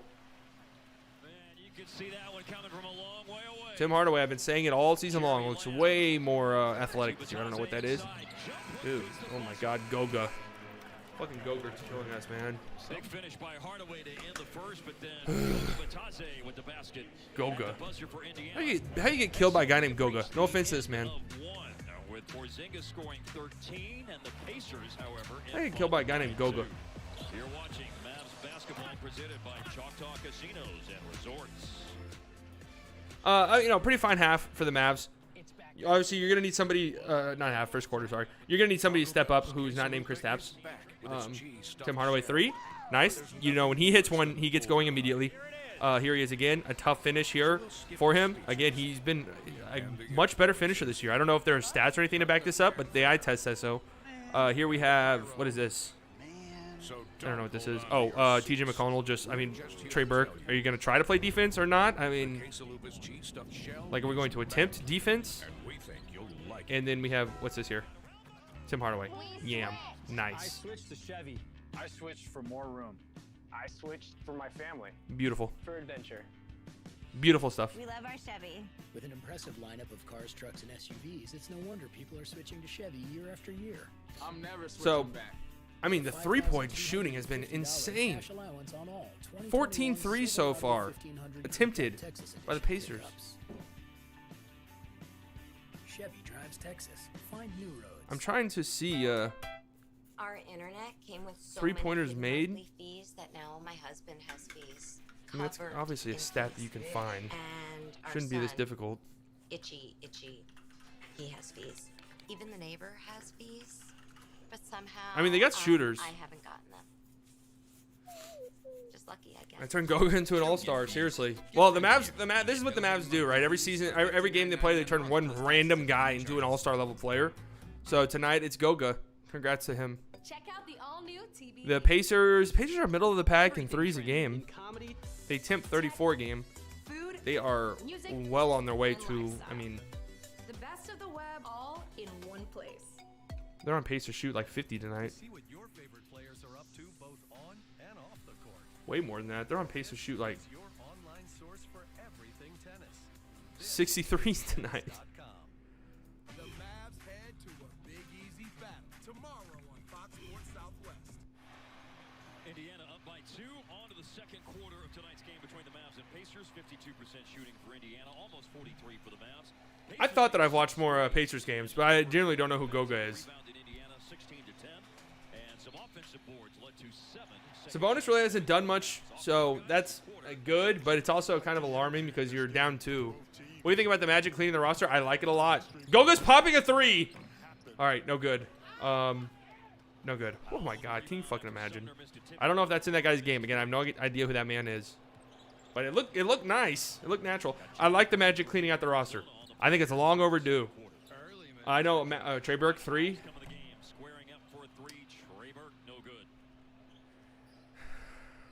His days are numbered, right? I mean, that's who JJ Redick is taking over for. You'd imagine is Burke.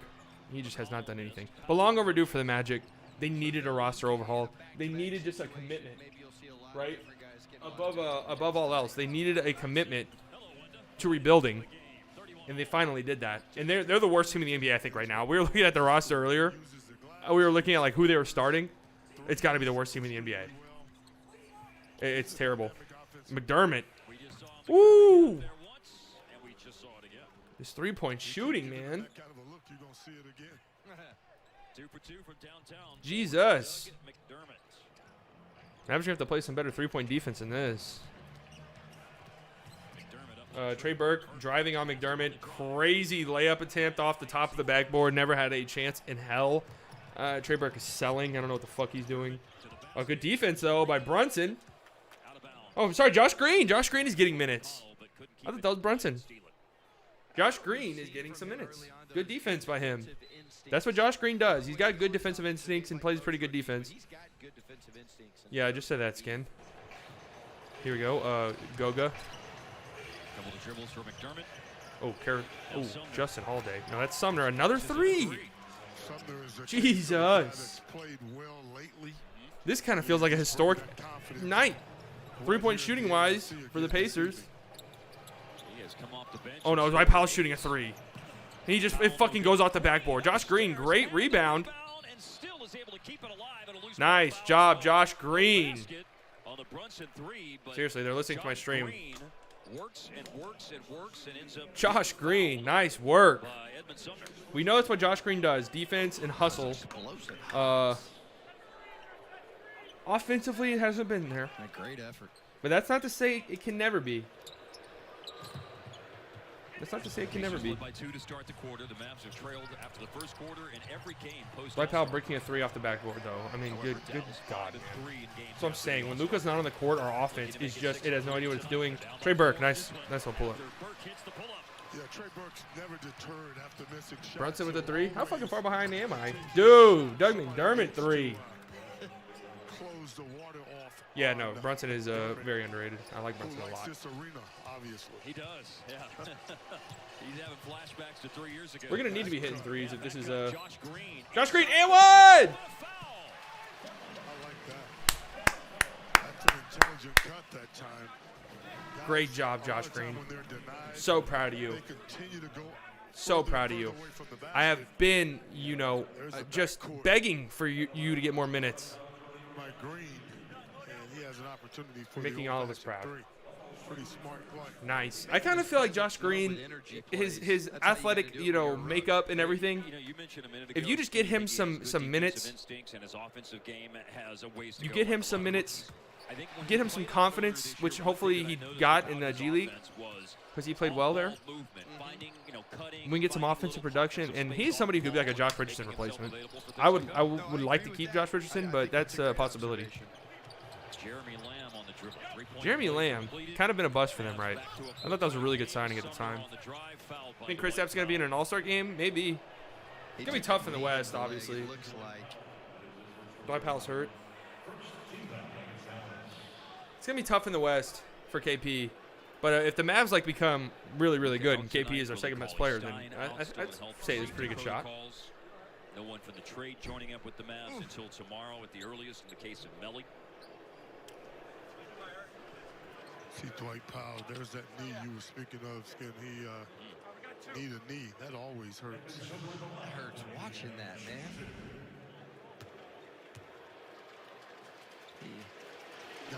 Oh, damn. Dwight Powell just destroyed one of like the little ad things on the side of the court. It actually worked out nice for Proficient because we're talking about them and showing their sign on the air. Jesus, he destroyed that. Luka's got some drip over there on the bench. Yeah, Dwight Powell has always kind of looked. He had some knee or injury issues. I don't know exactly what it was. 18 points his last game, and all right, Mavs are down 6 currently. They need to play some better defense because the Blazers are getting some pretty wide open looks from 3. Brunson, tough finish. Nope, couldn't get to go. Miles Turner, nice pass. McDermott. Oh, Lord have mercy. Doug McDermott cannot miss. What's going on defense here? I mean, these dudes are getting wide open threes. Wide open. Absolutely wide open. Taco Bell's Quesalupa is back with its cheese-stuffed shell. But there's nothing worse than Here's the Dwight Powell, brick of the century. But Josh Green, though, fighting up there. Nice. That's how you get minutes. So don't hold on to your seats. Dwight Powell almost getting stripped by Goga. Nice pass, though. Josh Green, tough finish and one. Way to go. Love that. Absolutely love that. And then this is what they didn't show it happen, but look, this is what happened to this little advertising thing on the side there. Those two close to the court. I thought it was amazing how he played after an ACL tear. You talking about KP?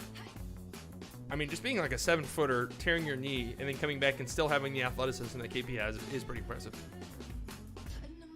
Man, I'm so used to Blazers making threes. Did I say Blazers? Oh, did I say Blazers? I might have actually said Pacers, but I'm really bad at enunciating. So it might have sounded like Blazers. New free TV. 100%. We've got live local news. Breaking news out of Colombia. And local shows. That's true. With over 120 channels and 8,000 hours of TV shows and movies, we've got you covered. That's impressive. survey said. But I am used to the Blazers making it rain on us. You want it, we got it. Bingo. Amazing. From your All right, next commercial break, we'll take a look at what's going on around the rest of the league. Tomorrow we got NCAA again. My team this March Madness is Loyola.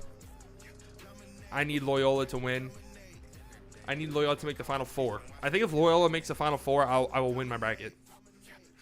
And they've been playing first in all of these games, like in the morning.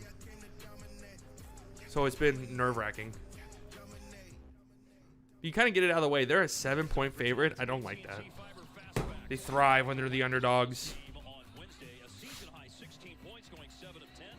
Villanova Baylor can actually be kind of sneaky. Oral Roberts, Arkansas. Let's go, Oral Roberts. Do you guys care at all about March Madness? I really only kind of care about the first couple days, to be honest with you. Then it kind of loses its appeal. He made a lot of winning plays in the game against the T-Wolves. Being your phone again? We saw him Sounded like he came knock from here. knees. They were over there doing surgery. I think on Gonzaga's the going to win it all. That's what I have, board too. that He kicked out of frustration. There's just one missing little block there. That's what I have, too. Is Maybe he stepped to the Gonzaga. bottom The of the shoe. Zags. I did not The Bulldogs, right? They're the Bulldogs. Yeah, well, they're working When we were really young, my sister won one of our like family brackets because they were the Bulldogs, and she picked them because of the mascot. All right, here we go. Mavs need a little spurt here. There you go. Get the ball back to KP. Oh, whoa, nice catch by KP. Nice. Really, really good job by KP. Just absolutely bullish. Who is that, Sumner? Too small. Or is that Holiday? No, Sumner. Too small. Sumner's too small. So you gotta exploit that. Here we go. Doug McDermott. Miles Turner shooting a 3 now. Bro, this is crazy. They can't miss. They cannot miss from 3. They have made 11 threes so far. Shooting threes on a regular base. Tim Hardaway, crazy 3. Way short. He's trying to draw a foul. They have 11 threes so far. They average 12 threes a night. They average 12 made threes a night. Sumner now at 3. Nope. I was about to say, why not? Just everybody. Everybody's making rain. Get Goga back out there. Goga, start shooting, dude. They're going to go in. Baylor winning it all. Nova's trash. Baylor, Brunson 3. Air ball. Uh-oh. Josh Green. Nice hustle, Josh Green. Saved it, but there was no one there for him to throw it to. Here we go. Here we go. Miles Turner 3. Turner will give it another go from downtown, and he hits that one. That's a lot of time. Bro, 12 made threes for the Pacers so far. They have now made more threes in the first 16, 17 minutes of this game than they usually do over the course of an entire fucking game. This is crazy, man. And they're wide open. They're just shooting wide open threes. Like, this is the thing that annoys me about MFFLs, Mavs Fans for Lives. Is they'll be like, oh my God, teams are always so good at shooting against us. It's because they're wide open. You think that that's a coincidence? You think it's a coincidence that random no-name scrub players have career nights against us every single time we play? You think it's a coincidence that teams set records three-point shooting every time we play them? It's because we play terrible defense. Oh, nice save by Jerry Malayam. Throws it over KP. Oh. Harris LeVert is a really nice player. The Rockets really fucked up. Here it is, LeVert 3. No, off. He's having a tough night tonight. He's so, like, quick with his moves. Here we go. KP on McDermott. McDermott got called for a foul. I didn't even see what he did there. We do need to improve our D. Miles Turner is the league leader in blocks per game. So, a chance for a team. Oh, my God. TJ McConnell is pissed at somebody over there. And the only other time that happened was the Utah Jazz in 83-84. We did bring in some defense in the offseason. Our defense really isn't that terrible, but like this is tonight, it's been horrible. I don't know what the deal is. Because like I said, they're wide open. You know, if they're making threes in your face, and that is what it is. Now you played against him, right? They're doubling KP now. Terrible spacing. Oh, nice move by Josh Richardson though. Kick out to Hardaway. A good closeout by Doug McDermott. Hardaway misses the 3. I tell you what. Yeah. This has potential to get ugly was a blur. early. Yeah. There's no question about it. We're just punting games. Ball, right? Yeah, he was. This just guy, punting games. They used to call him a one-man fast break, right? Because he was. Well, so I really wonder who quick TJ up and down McConnell the was floor. yelling at there, but he was really pissed sometimes off. You can be too fast. You outrun your own teammates. When is JJ Redick supposed to play? I know that he had a heel surgery not too long ago. And then Adrian Dantley on the block. That team could fill it up. And the other thing that they had, that Salt Palace. Here we go, McDermott. Oh, good defense by Richardson. Good defense by Richardson. McDermott's really feeling it. He was going to throw up a contested 3 off of screen. Richardson got his hand in there and knocked it out. Who's limping? Was that Sabonis limping around out there? Are both Sabonis and Miles Turner limping? Sabonis is definitely limping around.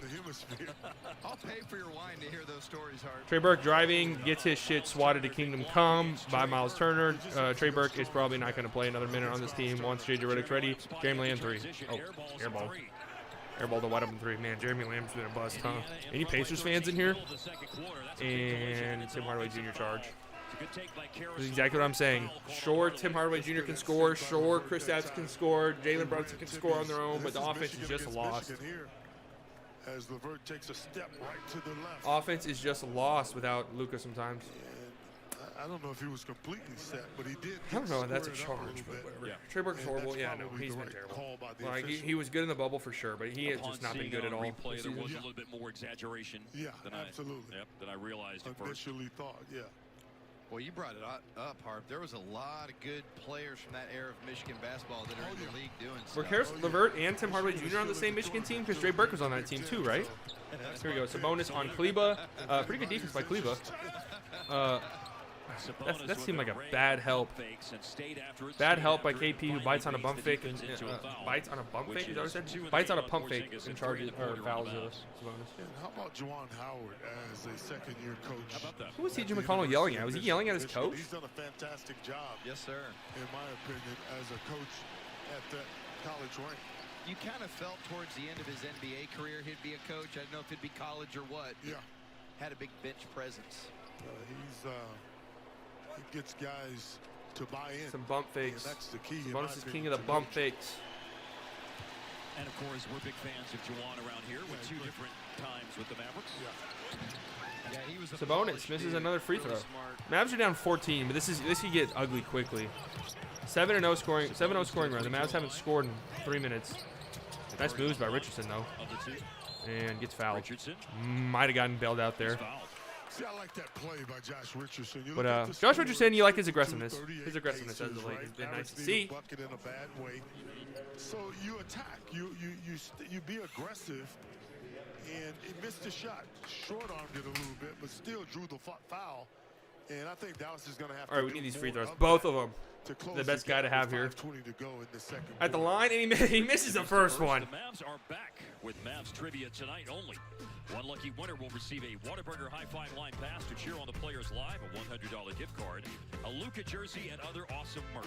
Visit Mavs.com/trivia for more details. How many blocks per game does an average center make? I would guess like 1.5. If I had to guess. Richardson, fourth in the league at 93.5% on free throws. If I decided to take a shot in the dark, I would say 1.5. Maybe. To miss, guys. It might be. I don't know. Maybe he's not human. It weirded me out when I saw it. I know elite is like 2.5 around there. Sabonis. What? Who are they calling a foul on? Burke? What's up with his dumb? Like Cleveland's holding his own on Sabonis, but the Mavs keep sending help, and the help keeps fouling. So can we stop that? Yeah, I like to dig, and sometimes I think you're a little bit overzealous. Sometimes when you dig. And if we could stop doing that. Such a terrific low post back to the back player. A lot of times he. Let's see. Oh, Miles Turner's averaging 3.5 blocks per game. But yeah, I would say. Brogdon running a pick and roll with Turner. He'll stop it pop. And Sabonis going after the rebound along with Kleba. And 9 out of 10. That's a good thing. That's good effort by I'd actually give it a 10. Mavericks need all the stops they can get closing out this second. I got the. Backseat. These are two fiery guys. Snickers. I'd give that a 7. That's pretty good. Tough-minded players. Heck of a battle. Josh Richardson driving again, playing aggressively. Miles Turner though clogging the passing lanes, and now they get a run out. And Karis LeVert, fast break layup. And this is getting ugly quickly for the Mavs. LeVert, my goodness. Getting ugly quickly. The offense is just doing nothing now. Right, the defense is playing like utter shit. But the offense is doing nothing without Luka. Hope it was worth it though. You know, hopefully Luka comes back well rested and puts up 70 tomorrow night, right? Yeah, it seems like the average center blocks around. I don't know. I would say like starting center. 1.5.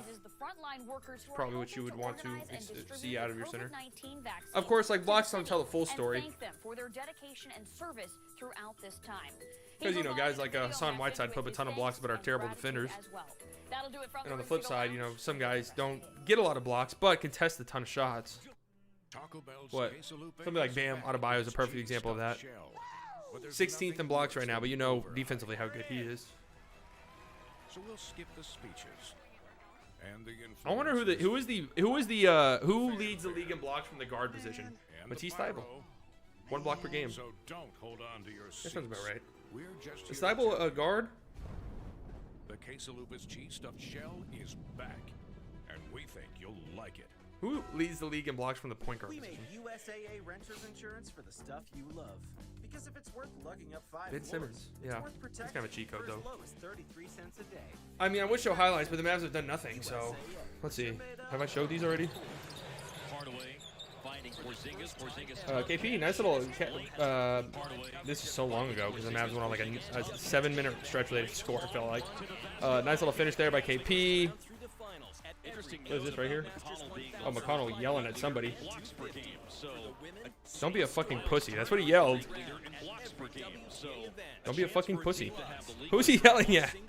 Who is DJ McConnell yelling at? Oh, Jeremy Lamb. Yeah, terrible miss. What is this, though?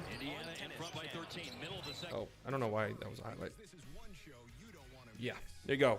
Imagine if Chris Epps had Bam's D. That would be... That'd be pretty amazing, man. Bam Adebayo is so good, man. Defensively.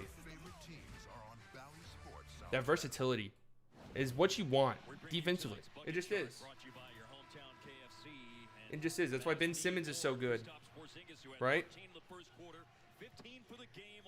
I don't know who TJ McConnell is addressing that to. I saw his coach over there talking with him a little bit earlier, later. So I don't know if that means he was like yelling at his coach, or if his coach was trying to like calm him down, or what. But damn, he was mad. I kind of like it though.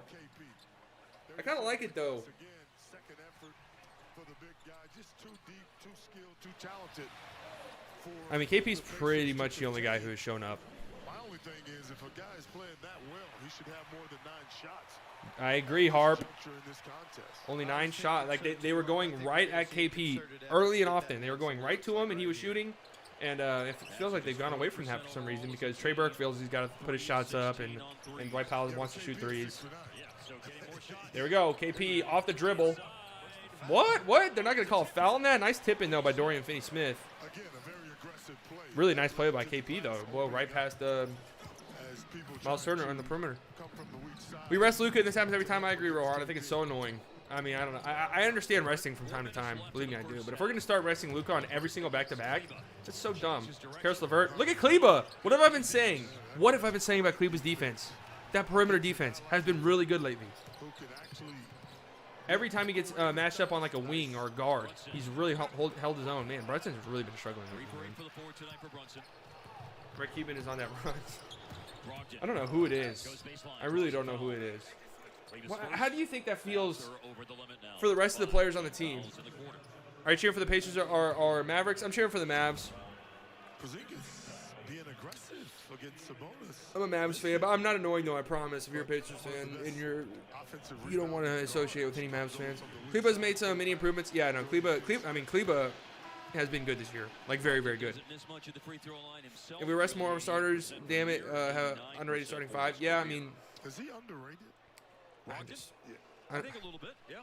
You want to rest LeBron because he's 36 years old and he's been in the league pretty much my entire lifetime? Okay, fine.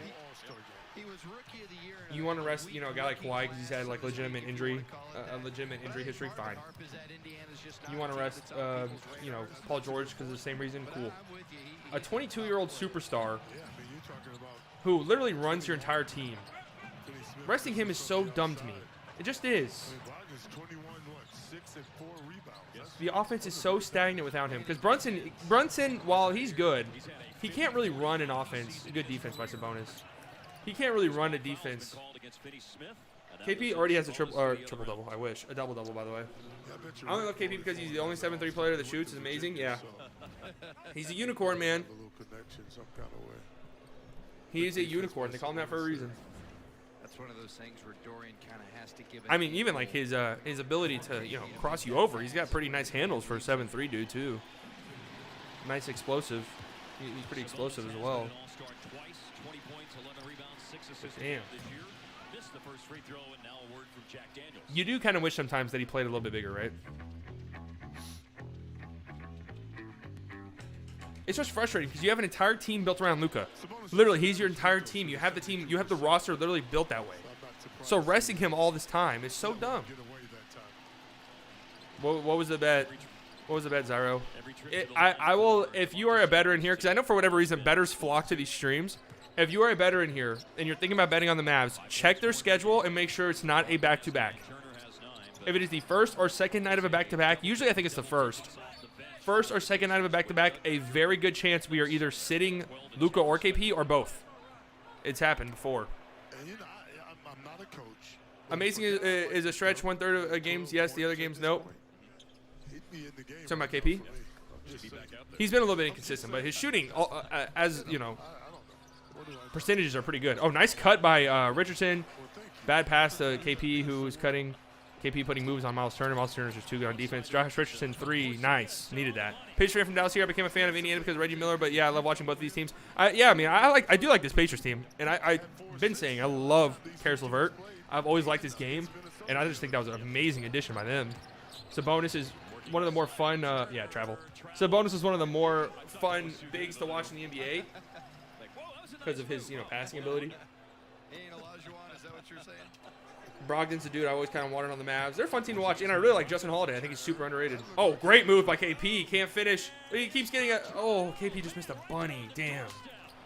And he missed 2 putbacks. Sabonis is on. Here we go. They're doubling Sabonis. Brogdon wide open corner 3. Oh, got very lucky there. Very, very lucky there. 15 points, 13 rebounds. 6 offensive rebounds for KP. I mean, holy shit. And he's popping from the logo. No. Long rebound, though, to Dorian. Josh Richardson driving. Nice. Wild kick out. Threw it away, trying to wrap around down the baseline. There was a lot of contact, and I think that's why he's saying that pass was... Yeah, Josh definitely felt like he was fouled on that attack. Referees disagree, and they have the last call. Oh, KP blocks Brogdon at the rim. They both go down. Hopefully they're right. Josh Richardson 3. Nope. Damn. KP and Brogdon both went down kind of hard, but they seem fine. Cleveland foul Sabonis. Yeah, no, we can't shoot right now. Is there any way I can watch the Mavs game for free? I can't. I can't endorse anything, but Stream East. That's just what I heard. I can't endorse anything. Stream East. That's what I heard. You didn't hear from me though. I'm shocked that Indiana got such a good trade and PG-13 left, and it seemed like we got a good trade with Oladipo leaving as well. Oh yeah, the Pacers did pretty well with that. I mean, you get Sabonis. What's funny is everybody hated that trade at the time, but you got Sabonis and Oladipo, both turned into All-Stars. Did the Pacers get any draft picks for that? I don't know. I don't remember, but you get Sabonis and Oladipo, then you flip Oladipo and turn him into Karis LeVert, which is great because Oladipo is going to leave for nothing probably. Or you're going to get like a draft capital. You're going to get like compensation like what the Rockets just got, aka nothing. Yeah, I think the Mavs can still win this. I think they're fighting an uphill battle for sure. I think they're fighting an uphill battle. Oh, nice move though by Brunson. Nice little floater. They need to go on a nice little run here to close out the half. Like I'm saying, like a little 5-0 run here, and they got a shot. The Pacers shooting has cooled off significantly. They're doubling Sabonis. It leaves Brogdon wide open for 3, and he hits. We got to be smarter on these doubles. Again, like I said, the Pacers average 12 made threes a game. They have 13 in the first half. And they've been open, too, by the way. Again, it's not like they're just, like, raining crazy threes. They've been wide open. Here we go. Josh Richardson taking Miles Turner off the bounce. Crazy turnaround. Nice, though. Nice little turnaround floater by Richardson. Yeah, Josh Richardson's aggressiveness has been really nice. Really nice to see. Never saw a big run here late in the second quarter by Dallas. Now you're hoping for a stop or for scores. Let's get it. Mavs need to stop right here badly. And Miles Turner wide open corner 3. No, off. Mavs get a rebound. 6 seconds left. Tim Hardaway has the ball. This is who you want to have the ball. He's going to pull up a 3. Crazy shot. No, just a crazy shot. Good defense. What do you think about the comparisons of Luka and Larry Bird? I think it might be some truth to it. Basketball Time Machine, a good video on it. I don't like him all that much. I don't know. I think James Harden is his easiest comparison. Like, I think James Harden is his easiest comparison. There are some like similarities between him and Bird, though, obviously, like passing wise. But Bird, I think, was a better shooter, even though Luka's been shooting really well as of late. Luka's just more athletic than Bird was, too, though. Like, Bird really wasn't athletic at all. He just had absurdly high basketball IQ. But Luka is like legitimately super strong. I know you don't think of Luka and you think like athletic, but he's not like the quickest guy, but he's got like a really good. He can like stop on a dime. It's really impressive. I forgot whatever combine drill it was, but he has one of like the better. I don't remember which one it was. One of the better like versus. I don't know what it was, but it lets you know like who can stop on a dime well, and he has like one of the higher scores ever. And he's also like very strong. So when he gets mismatched onto small guards, he punishes them. Larry had a lot more finesse to his game, I feel like. But I still think that like Harden is easily his best comparison. All right, halftime here. Mavs are down by 13. They weathered the storm, I think, because it could have been way worse. Like it could have been 15 or so. But I would say that their backs are against the wall here in a major way. They've shot the three 28 times, the Pacers have. They average 34 attempts a game. Again, they average 12 makes a game. So they're already at 13. So they are shooting the hell at the ball. 4 of 21 is not going to cut it for the Mavs from 3. Especially for a team that shoots a 3 a lot. I don't like this song. What the fuck?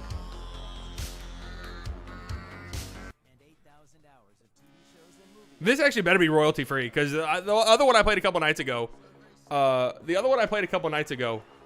Was copyright strike the channel, which is fine, I guess. But so yeah, here's what's going on. Box score. I mean, KP is carrying his ass off. I wouldn't put too much stock in like this 6 of 14 number because he missed a couple of like tip ins, so that's kind of skewing that number. That's kind of skewing that number a little bit. But 13 rebounds already. 6 offensive. I mean, that's great to see. You know, only 1 block, but he's altered a lot of shots. Other guys have got to step up. Like, we need Tim to have a better game than this. We need Brunson to start doing shit. I don't know what's gotten into Brunson lately. Feels like Kleba always starts the first half incredibly slow. Am I tripping?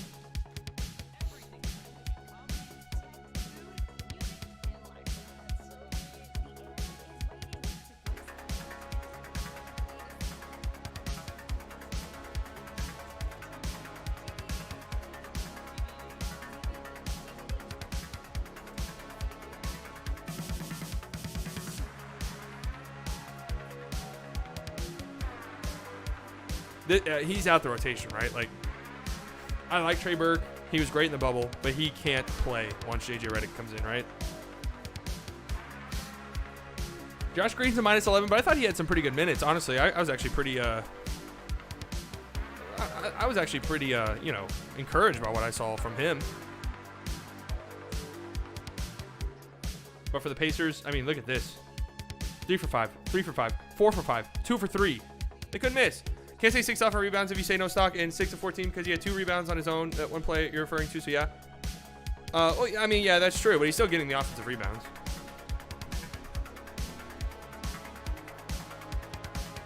But I'm mainly saying people will be like, oh my god, 6-14 is terrible. When a couple of them are like missed follow-throughs, which can be tough. You know, tip-ins can be tough sometimes. But yeah, I mean, I mean, Sabonis really isn't even doing that much, right? LeVert's not even doing that much. But it's like Doug McDermott comes in and is going 4 or 5 from 3. Evan Sumner came in, couldn't miss. And Miles Turner has played really well so far. You know? It's just like, I don't know, man. You rest your 22-year-old superstar. I don't know what you expect to have happen. What's going on here? What's happening in this one? What the fuck? Dude, all right, listen. I wasn't really that bought into James Harden MVP narratives. What game was that a couple nights ago when James Harden was resting? Who is on this team? They are playing. It is a bunch of Twitch streamers. It is a bunch of YouTubers and Twitch streamers on the Brooklyn Nets outside of Kevin Durant, James Harden, and Kyrie Irving. Like, with KD and Kyrie both being out, James Harden is playing by himself. These guys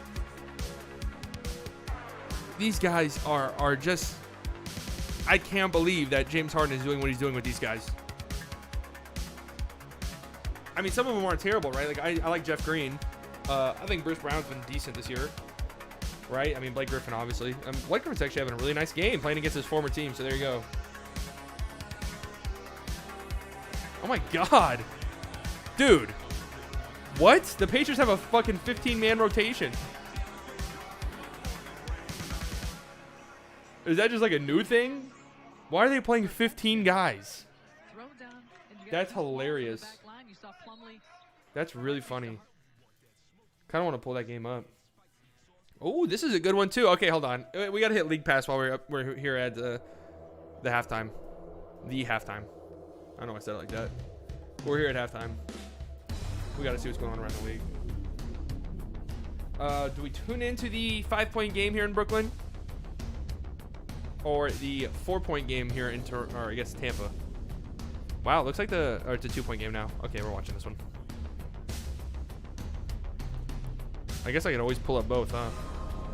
I can't show these though because this one clapped my. This is what clapped me a couple nights ago. You missed it, but I was subbed in for the Pacers for a couple seconds. 16 man. Oh, okay, nice man. You hit a 3 too? Probably did.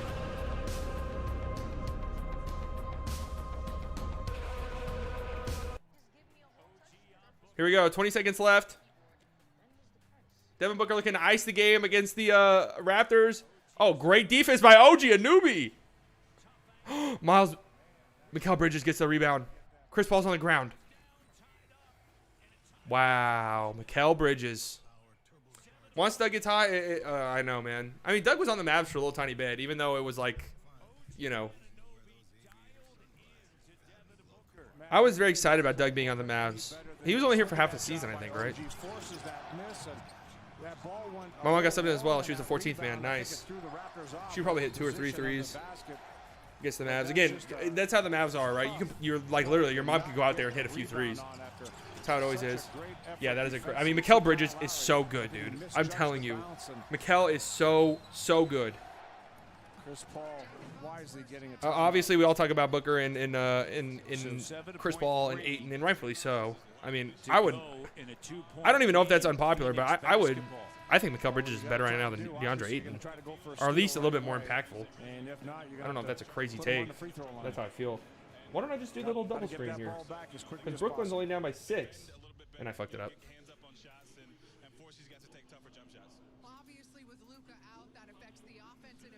Take your time loading. There's only 6 seconds left. League pass. Take your time. Oh, here we go. Mason Plumlee is shooting free throws. Is he gonna intentionally miss one? I think we both agree. The ball gives people energy. Offensive energy leads to Add a game from score strip. And I think synergy just comes together with both those teams wanting to be. Why is League Pass so like overly complicated sometimes? I don't really even mean that as a slight to Ayton, honestly, because I think Ayton has been pretty good. But dude, I mean, Mikal is so good. And this is not a guy you want to put on the free throw line. All right, so let's see what's going on here. Plumlee is shooting free throws. I'm guessing he's probably going to try to intentionally miss one because they're down 3. Defense in the fourth quarter really got them back into the game, and Booker's here shooting free throws with 2 seconds left. I don't know if the Raptors have a timeout or not, so this is basically the game if he makes both. And he makes the first one. What else is going on around the league? Houston is beating up on Minnesota. The Magic are hanging tight with the Trailblazers. The Magic, who have probably the worst roster in basketball right now. Devin Booker hits both. Suns win. And a guy that young player, still very, very young, but he's already an experienced player. Raptors season's pretty much over, right? Like, do we think that there's a chance that they turn things around? Do we think there's any chance they turn it around? I don't really see it. But yeah, like I was saying, that's not like me saying that is not a slight or meant to be a slight to Ayton. It's just, that's how absurdly good. That's how absurdly good I think that Mikal Bridges is.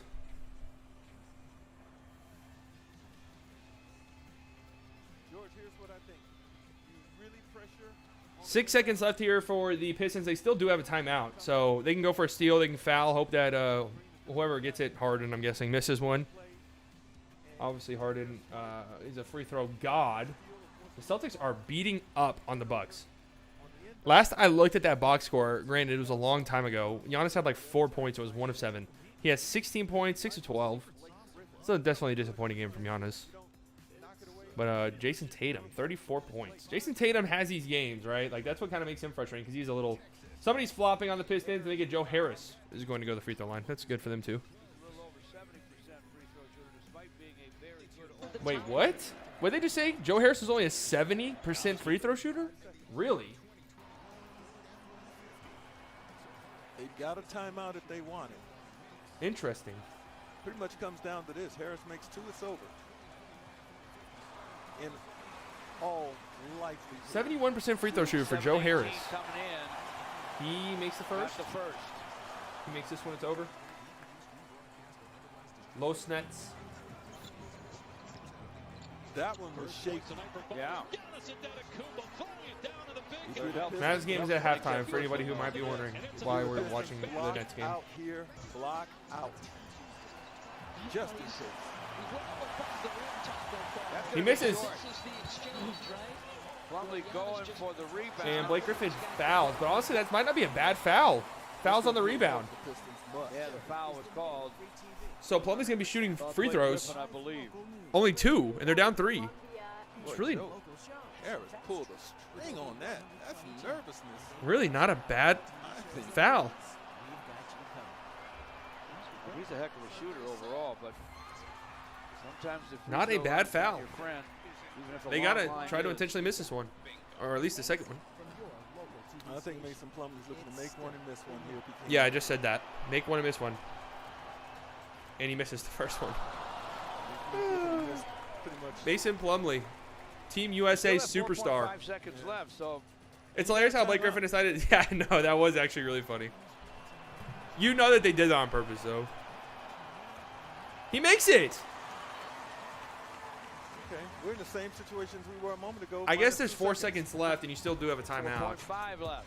113, 111. But he missed the first one and made the second one. Really feels like that should have been opposite. But I guess if you do have a timeout left, then there's 4 seconds. Mute that. YouTube is not fucking around. They're not playing any games. Yeah, I don't know. I guess the logic is you do have 4 seconds left and you have a timeout. So you can do a quick little foul, maybe still have 2 seconds left, which is enough time to do a little, Yeah, I muted it. Oh, God, they're doing a Godzilla King Kong trailer. The dumbest shit. King Kong vs. Godzilla, are you kidding me? That movie should last 5 seconds. Seriously, it should. Jeff Green will inbound. All right, here we go. Jeff Green inbounding. Oh! Stolen. Sadiq Bey. Sadiq Bey steals the inbounds. Sadiq Bey could have been a Maverick, by the way. A one-arm swipe by Sadiq Bey. Could have been a Maverick. What is you want to see that movie? I mean, you want to know what's really weird? I've never really cared all much about Godzilla, but then I was so hyped for that Godzilla movie that came out a few years ago. And I don't know, it was fine. It was kind of bait and switch marketing because they made it seem like Bryan Cranston was like this central character to the plot, and he got killed. Spoilers. He got killed like immediately. And Jeff Green, man. Always root for Godzilla? Yeah. I mean, Godzilla's badass. He can breathe lasers, man. He can shoot a laser beam out of his mouth. King Kong is just a giant gorilla. And King Kong's going to get his ass beat. If Godzilla loses, I'll sue. Yeah, he can breathe fire. Exactly. What don't you think first good You haven't seen it yet? Oh, sorry. Spoilers. You want to make sure you get a really nice screen or two on whoever. All right, looks like this Mavs game is back, but I want to see how this ends real quick. Yeah, the Cranston thing was a bait and switch. And what's crazy is they definitely did that on purpose because it was like literally right after Breaking Bad ended.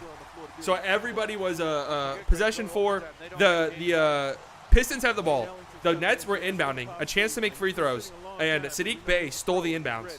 So 3.3 seconds left. They're about to inbound right here. he still is dangerous because he could inbound it and get it back in 3.3 seconds. I hate the fake crowd noise. It sounds so bad. Dennis Smith Jr. is on the court. Can we get a Dennis Smith Jr.? I think he's inbounding, actually. 3.3 seconds left. You say, can we get a Dennis Smith Jr. game winner? Do they go for the 3 or do they go for the 2? Inbound. Corey Joseph is wide open. Corey Joseph driving. His first game. Didn't get it off in time. And he missed it. Wow. Tough luck. Wow. It looked like Corey Joseph's first game. For a score. But he didn't have time for the pump fake. First game back as a Piston. Just got traded. And oh, Dorian Finney-Smith with a nice follow through. Wow. He had a pretty good look too. He went up for a pump fake when there was like literally 1 second left. He didn't have time, and he missed it, but he didn't get it off in time anyway. King Kong is more mobile, but Godzilla is a walking dragon. That's what I'm saying, man. I mean, is the thing like King Kong is going to have like his friends? You know, like Mothra or whatever his name is. I'm not like super up to date on the Godzilla lore. Motha, you know what I'm talking about? Or he was already in it, right? Who did Godzilla fight in that movie? I think UFC is having its first in-person ticketed event soon. I wonder how long it will take for the NBA to do the same. Well, there's some NBA teams that have fans. I know the Mavs have some. But are you saying like full attendance? You want to know something crazy? You said you lived in the Dallas area, right, Eric? The Rangers, the Texas Rangers, opening day, they're letting 100% capacity in, and that's in like a week. It's like 50,000. Just don't give a single fuck. Here you go. KP on Holiday. Holiday's a good defender, but that's a mismatch. Josh Richardson, good 3. Long. This is getting ugly kind of quickly. Mothra was an old character, but you have that correct. Mecha Godzilla, I do remember that. I watched all of these like older ones, like the Japanese ones, like the hardcore Japanese ones for whatever reason. I had those on like VHS. Then I do remember. You remember the one that came out like the early 2000s? It was horrible. Another 3 for the the Pacers. This game's over. I don't see the. Imagine yourself in a new so much stingy than Dallas. You're talking about with masks? Taco Bell's quesalupa is yeah, no, they don't have any rhythm without Luka. That's what I was saying earlier. Like they have guys who can score individually, but they don't have anybody who can really like run an offense if Luka's not playing. So that's like you're probably going to lose if Luka doesn't play. Just so dumb, man. Absolutely so dumb to be punting games when we're in this position. Really dumb. The quesalupa's cheese stuffed shell is back, and we think you'll like it. I guess it depends on where you are in the Dallas area. Check out the all-new TBD. Like I have to watch it. We're breaking down the internet into bite-sized pieces. Yeah, I don't know about the new Ranger Stadium. I've never been inside of it. The inside looks really cool. The outside looks terrible. You see all the memes where people say it looks like a grill. And it does kind of look like a grill. TBD. Like a lawn grill. But that area is kind of cool. You know, you got the old Ranger Stadium, you got Cowboy Stadium, obviously. I mean, Six Flags, Hurricane Harbor, the grossest place on the planet. If you didn't get COVID, and when COVID's over, if you want to go out and get sick, if you just like have a desire to, you know, make yourself sick for whatever reason, go to Hurricane Harbor. Go to Hurricane Harbor and spend 30 seconds in the wave pool. You're gonna start growing a second head on your shoulder. This is tennis.com. I love the mask for me though. The hardest when coaches have the mask on until a player 2 inches away from them and take the mask down, scream in their face. Yeah, I know that shit is funny. It is funny when the coaches take their mask down and yell. Or Tacoma. Get ready to turn your dreams into reality. Qualified buyers can get 0% APR financing for 60 months. Oh, Bucks made a tiny little push here, but it looks like a little bit too late. They're only down 9 with 35 seconds left. Charlotte is beating up on the Heat. Look at them go. Orlando's only down by 3 to the Trailblazers. That would be amazing for the Mavs. If the Trailblazers could somehow lose this game. Who is doing anything on this Magic team? Like literally, who is doing anything? Dwayne Bacon has 15 points. Chuma Okeke has 20 on 12 shots. Look at Okeke go.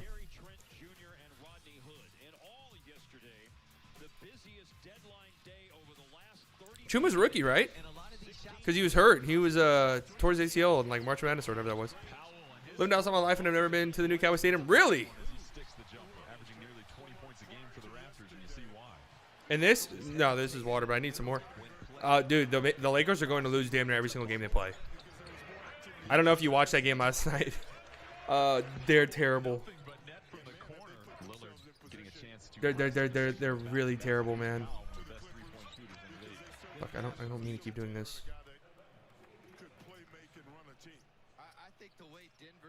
They're really bad. They just have no, like, I mean, any team loses their top 2 players, they're going to be in rough shape. But especially for the Lakers, when your entire team is your top 2 players, and just like solid role guys. Yeah, Kyle Kuzma and Caruso. Kyle Kuzma was playing pretty well there towards the end, but not enough. LeBron and Anthony Davis out for the Lakers. Alex Caruso can't carry any type of load offensively. It's just pretty much going to be like Kuzma and like KCP and like Montrez. Almost a 40% three-point shooter. All right, Mavs are down 17. They need a quick surge here. There you go. KP off the glass. Get some stops here. It's not out of the realm of possibility. You had that game a few weeks ago when they set Luka again and lost to the Thunder, and a very winnable game. But they set Luka, and we ended up losing. But the team made a nice little comeback there towards the end. Here we go. We'll see a spurt for a minute, think, okay, things are going well, and then Indiana has some sort of answer. Brunson on Miles Turner.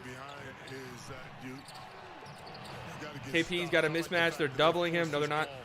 There you go, KP. There you go, KP. Nice. LeVert got switched on to KP, and KP punished him. Shot over him. Beautiful. They've been getting these mismatches. Like, Miles Turner's almost never on KP, it feels like. That's like all the NBA is now, switching. Oh, LeVert putting the moves on. Wide open mid-range. No. Oh, it's a bonus. Crazy rebound. Jump ball. We got Dorian fighting.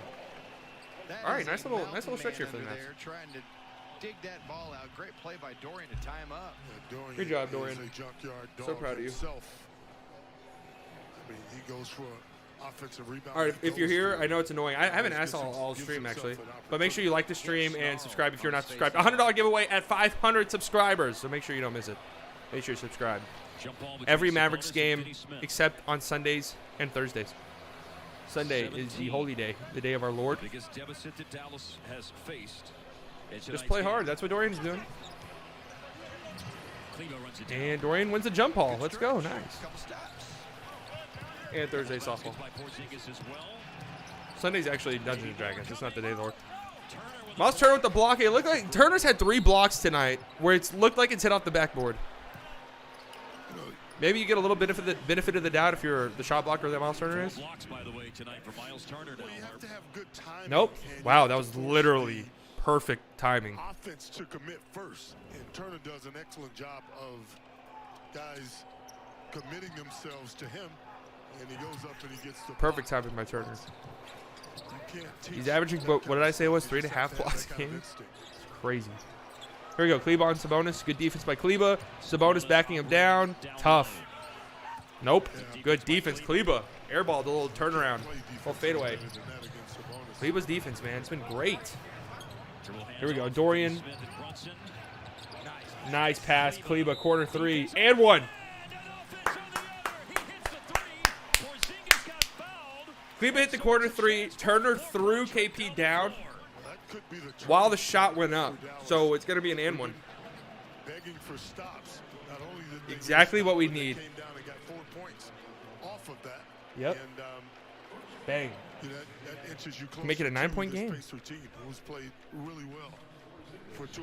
That's Kleba's spot. KP shooting the free throw. Kleba made his first basket tonight, a corner 3. And KP misses the free throw. I wanted that single digits. But nice start to the half, though. 7-0 run for the Mavs. Dorian reaches in on Justin Holiday. Kleber can guard. He can really guard the yard. He can guard. So what happened with Aaron Holiday? Aaron Holiday said he wasn't happy. I mean, he hasn't really been playing.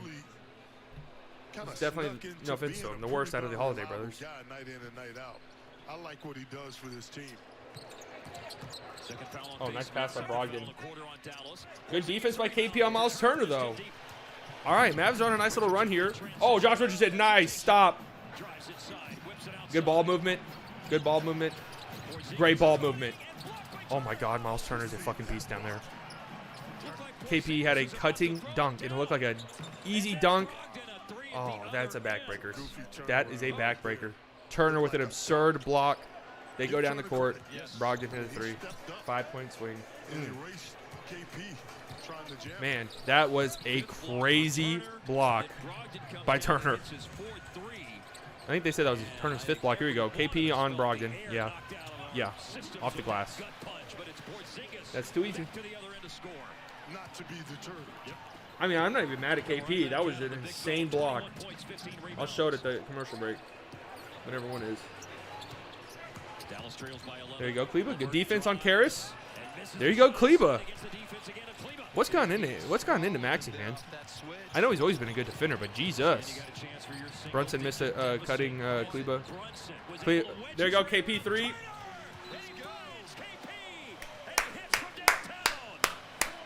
Nice run, KP 3 deep, 8-point game. He averages 3.5 blocks a game, which is still insane. I think that's like, well, Rudy obviously is pretty close, but him and Rudy Gobert are like miles away from the competition. All right, let's see highlight time. These are all old. Highlight dump. Here you go, KP. Get into him, man. That is a mismatch. You're too little. KP's 7'3". You're not. Dorian fighting. Give me that, Sabonis. I'm strong. You're not. Okay, Sabonis is strong. Here you go. Good ball movement. Look at this block. Oh, man. That is just a good block. Like a great pass by Richardson. A great cut by KP. He went up strong. That's just a crazy block, man. This is one of those times you just tip your cap. One of the best shot blockers in the NBA doing what he does. Block shots. I think they said he has 5.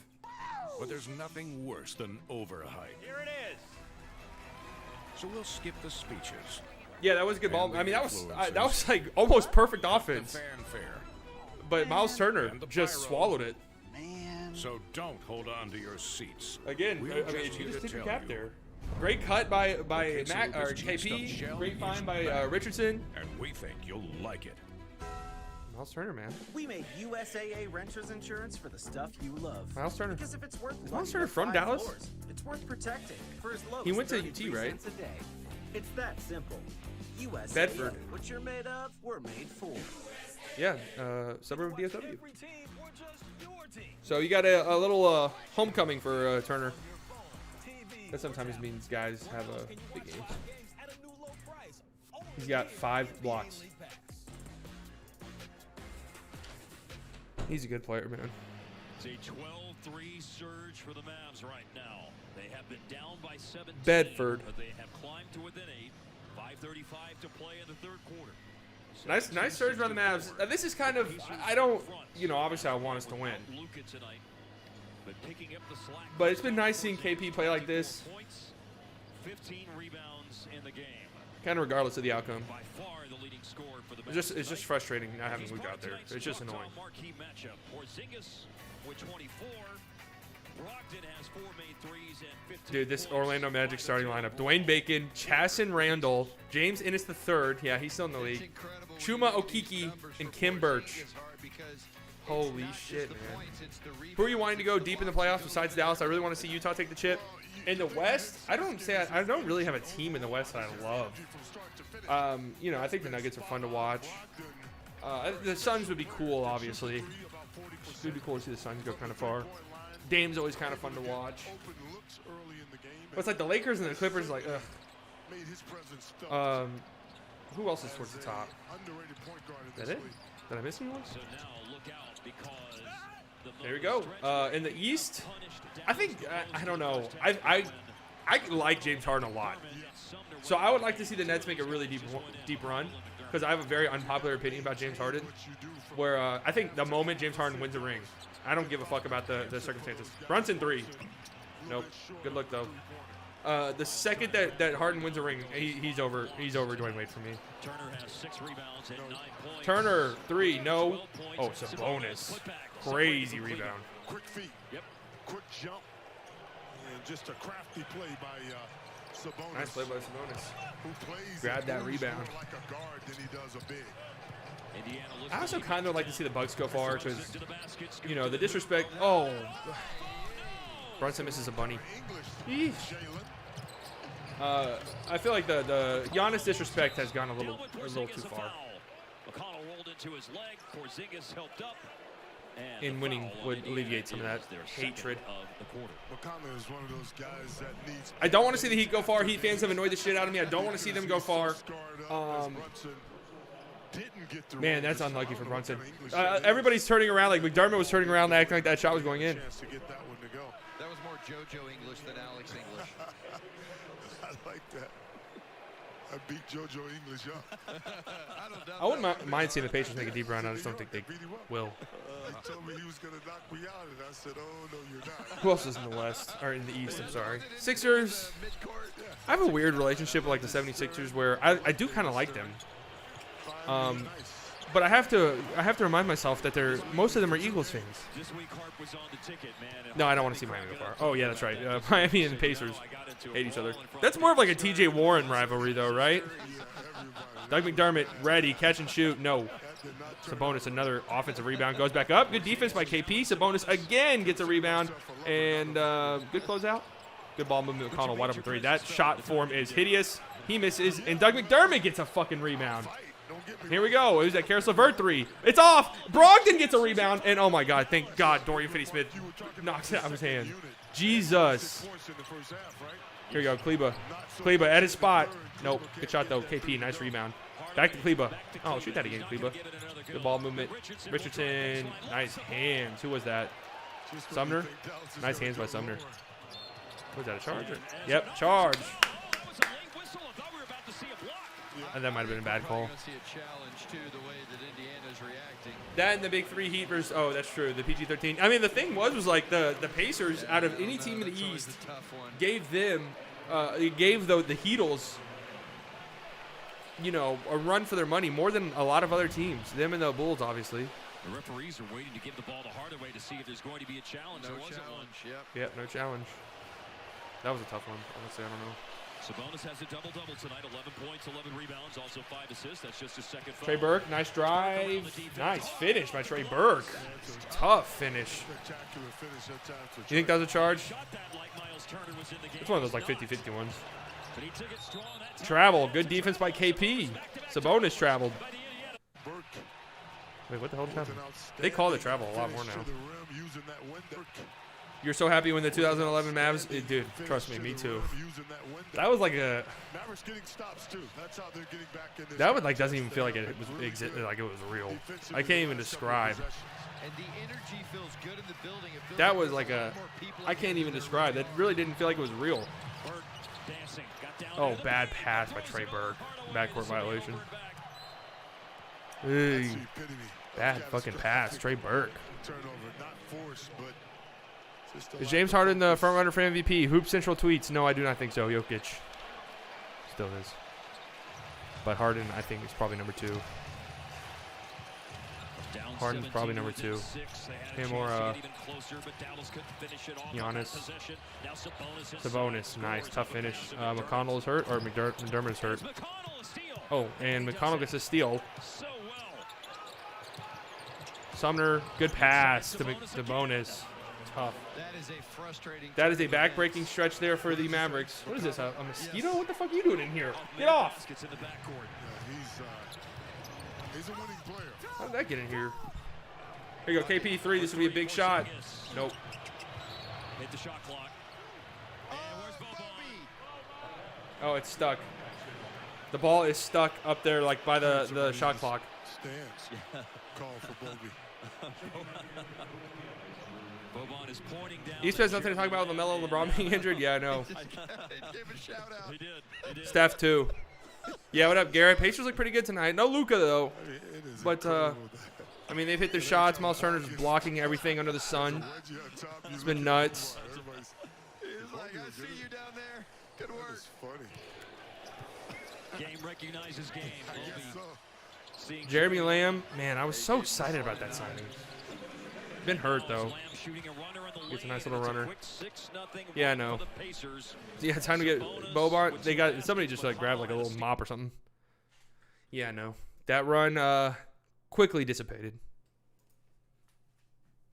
Again, it's gonna be tough when you don't have Luka, man. It just is, period. Is back with its cheese stuffed shell. I like KP. KP's having a good game. The thing about like KP is his play style isn't really like he can carry the load for you on offense and like get others involved, you know, the way that like a guard could. If that makes sense. So don't hold on to your seats. So, you know, while he can sort of bring you the same amount of scoring and we think you'll like it. that Luka can, it's the playmaking that you really miss. Man, Charlotte is destroying the Heat.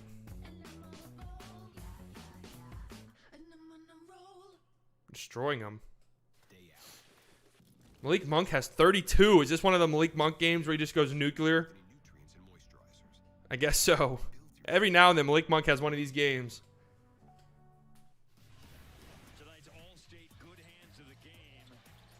And the Heat lost a heartbreaker last night.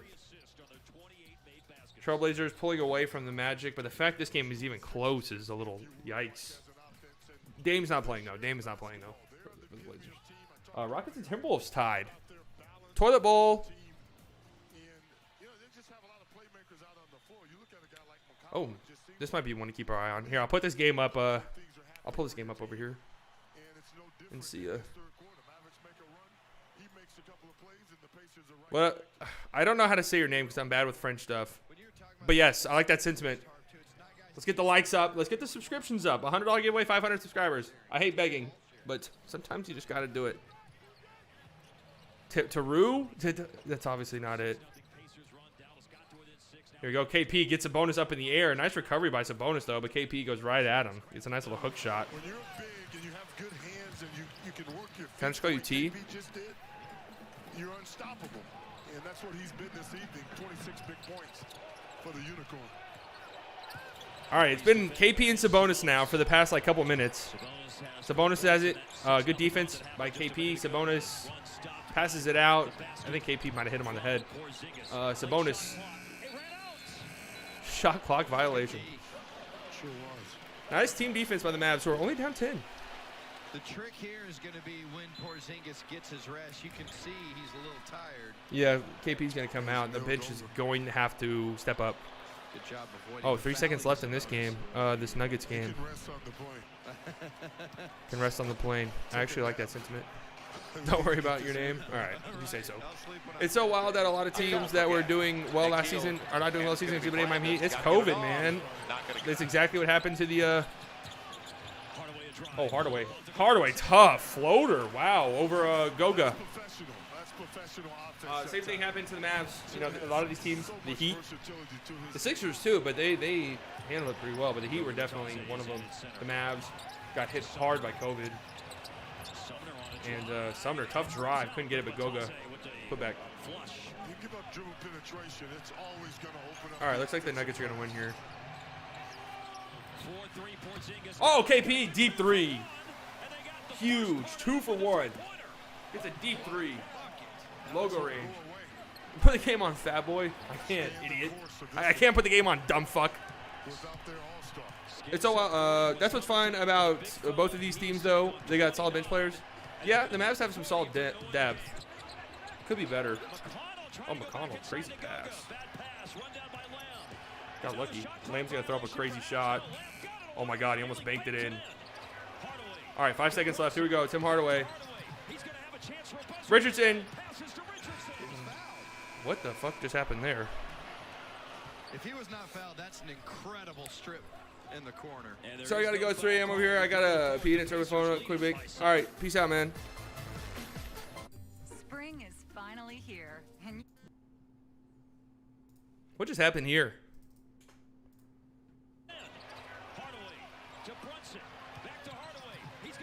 Should have just went up right there. Try to draw a foul. Not smart. Here's a nice little 2-for-1 though. KP logo. How do you guys feel about like this happened a couple nights ago? Trae Young was playing the Kings, or the Hawks were playing the Kings, and Trae Young were playing the Kings, and I don't know if you guys know the Kings court. The logo literally takes up the entire court. The logo is so goddamn huge. It takes up the entire court. So Trae Young hits a 3, and it's a nice 3, and it was deep. But everybody is like, you know, going nuts because you just hit a 3 from the logo. It's like, all right, is there like a size like limit? Is there like the logo can only be such and such big where we can like acknowledge it as a logo 3? Because if the logo takes up the entire court, is it that impressive? Yeah, it's little things. You know, at the end of that. In today's NBA? Knocked the ball out the first time. We just fouled. What they did, he ran to get the basketball out to try and inbound the ball really fast before the Pelicans even got set.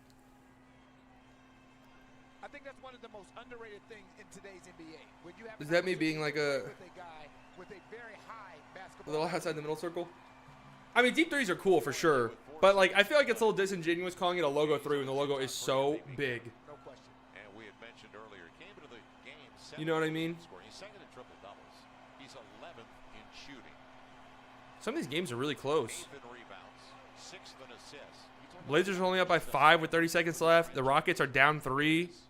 3 people are watching this game. I'll make it 4. I'll tune in to see how this ends. Yes, sir, Rohan.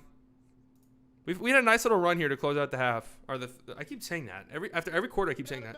A nice little run to close out the quarter. And now this basically if Towns I'm assuming KP's probably going to be sitting to start the fourth. So I'm very interested to see if how our bench can hold up. He never misses. Cat hits his free throws in this Timberwolves game. They're up 4. Amazing. 14 seconds to go. Utah destroying the Grizzlies. Sounds about right. Miami making a little comeback. Three-pointers have hurt. Indiana 16 of 38, Dallas just 7 of 29. It's a 7-point game. Dallas down as we go to the fourth, fellas. The defense has tightened up for Dallas. Nice defense by Karis LeVert on Tim Hardaway. Tim Hardaway shoots a 3 anyway and hits. Might have got fouled. Crazy 3. It also bothers me every single team is deciding to change colors to borrow other people's colors, like the Heat wearing yellow and the Jazz. Yeah, I know. I don't know how I feel about that either, to be honest with you. I think the thing is I think it could be cool. I don't like him either. But I think the reason, T.J. McConnell, tough spin. Nice shot. I don't hate the idea, but the thing is they look like shit. Like, they're not cool. A lot of them aren't good. Like, if they were good, I would be like, yeah, that's cool. Oh, Richardson, tough turnaround. Couldn't get the fall. Powell fouls. Every game close except the Grizzlies getting blown out of the water. Yeah, I know. It's good night. Good night. That looks like a rake on the wrist right there, Joe. Oh, Josh Richardson might have got fouled there at the end there, actually. I can't tell where his foot is. That would have been oh, yeah, he 1,000,000% got fouled. Yeah. Yeah, would have been. Didn't call it. 2, yes, sir. But I would take those free Blazers up 7. They're going to win. Take everything you can get right now. You bet. McConnell. Doesn't get the bounce that time. Dwight Powell just tipped it. Dwight Powell just tipped it right to Goga. Against Brunson, but I think there was another foul before that. Yeah, they called it early against Jalen that time. Oh, Dallas wearing green's nice. Oh, elbow to the chops. Brunson got elbowed in the mouth. By Goga. Here comes Goga again. Goga on Dwight Powell. Here's LeVert. Off-target pass. McConnell caught it. LeVert's going to have to shoot a 3. Shot clock violation. What's LeVert doing? That is 2 shot clock violations and a third one that was tenths of a second away from being one. What was that? Decisive that time. You looked up at the rim. He was looking at the. It looked like he was looking at the shot clock too. LeVert, a little bit hesitant don't know what happened there. That possession. And we were talking earlier about The Dallas Green ones are classic. I think these are some of our best ones. I love that logo too, with the cowboy hat. A game, but they've overpassed some on some second half possessions. The Mavs have the ball right now. Goga! Was that Goga who just yelled, "Get that shit out of here"? Was that Goga who just yelled that? Did Goga just yell, "Get that shit out of here"? Goga went after that one. Mavs got it. Oh, what? Every fourth quarter does this. McConnell almost gets a steal. My God, this guy. They say there was a reset of the possession. Wow, the Mavs got bailed out. They reset the shot clock for no reason. That's a timely basket right there. Somebody yelled, "Get that shit out of here." I don't know if it was Goga or not. Oh, that's a bad foul. Sumner just tripped out of bounds, and I don't think Kleba even touched him. They bailed him out. It looked like he was falling down before anybody touched him, but let's see there. Oh, might have been a little trip. I don't know. Yeah. Dude, that's hilarious that was Goga. Sumner like tripped out of bounds, and they called the foul on Kleba. Kleba's got 4. I mean, 10 minutes left. Yeah, that is bad. I don't like that trend. Oh, McConnell. McConnell's taking over the game. Kleba hit their knees hit. I mean, it was incidental, but they're probably going to call that. And now Dwight Powell's setting illegal picks. Get this guy off the court. I don't think it matters, Mark. Yeah, no, he just knows what to do. Run the tape. I don't think what he averaged is important as a player, but he's a winning player. I mean, what are they talking about? Are they talking about Dwight Powell? Surely not. Jeremy Lamb, D3. No. Oh, get the board. Oh, wow. Really nice rebound by Sumner. Sumner's wide open in the corner, but they couldn't find him. LeVert, step back 3. And they cash in on the Karis LeVert 3. So that was frustrating. Dwight Powell got called for a moving screen on yeah, the other crucial. end, TJ reminds you of Stockton because, I mean, he gets a ton of steals. I don't know if I'd compare him to John Stockton, but he gets a lot of steals. That's like his thing. Oh, Brunson had a shot. Didn't take it. And now, what are they calling here? Powell and Goga are on the ground together. Looks like they're having a good time. Goga gets the call. This game has. How did I get back in the country? There's Goga that time moving on the screen. I thought we sent him to Shanghai, man. I thought he was going to Guangdong. The Guangdong Southern Tigers. All right, chill. Porzingis back in too. Short rest for him. Can't afford to have him on the bench at this juncture in this game. Most minutes he's played in the game this year, 34. Porzingis has been scoring pretty well. 2 tonight as he comes back in. This is going to be a heavy workload tonight. 41 tonight is what he's going to play. 41 minutes, and I'm up for 41. Richardson 3. Late clock 3. Richardson. No, we've had just some terrible possessions, dude, where we're just dribbling and holding onto the ball and then taking dumbass late shots. The lead back up to 9. And looking for double digits. Oh, nice defense by Kleba. Oh, great pass. There's chaos happening. Really good ball movement by the Pacers, but the Mavs played really good defense there. Watching all games of Stockton is maybe one of my favorite players. Oh, I mean, Stockton is. I mean, I don't know. Obviously, I wasn't alive. I mean, I guess I was alive, but I didn't know what was going on. Oh, McConnell is a little fireball, man. He's yelling, he's screaming, he's red like a tomato. What is Maxey moving his feet pretty well? The North Pole. I heard North Pole's got a competitive basketball league. Challenge by KP on the inside against Turner. Send Dwight Powell there. That was a great possession for Dallas. Watching old games is fun, though. I did that a ton during quarantine. It was mainly like MJ games. It comes with 8:32 left. All right, Brunson needs to hit both of these. He misses the first one as I say that. From Choctaw Casinos and Resorts. Want to make your own big plays? We'll see you at Choctaw Casinos and Resorts. Yeesh. Exclusively for everyone.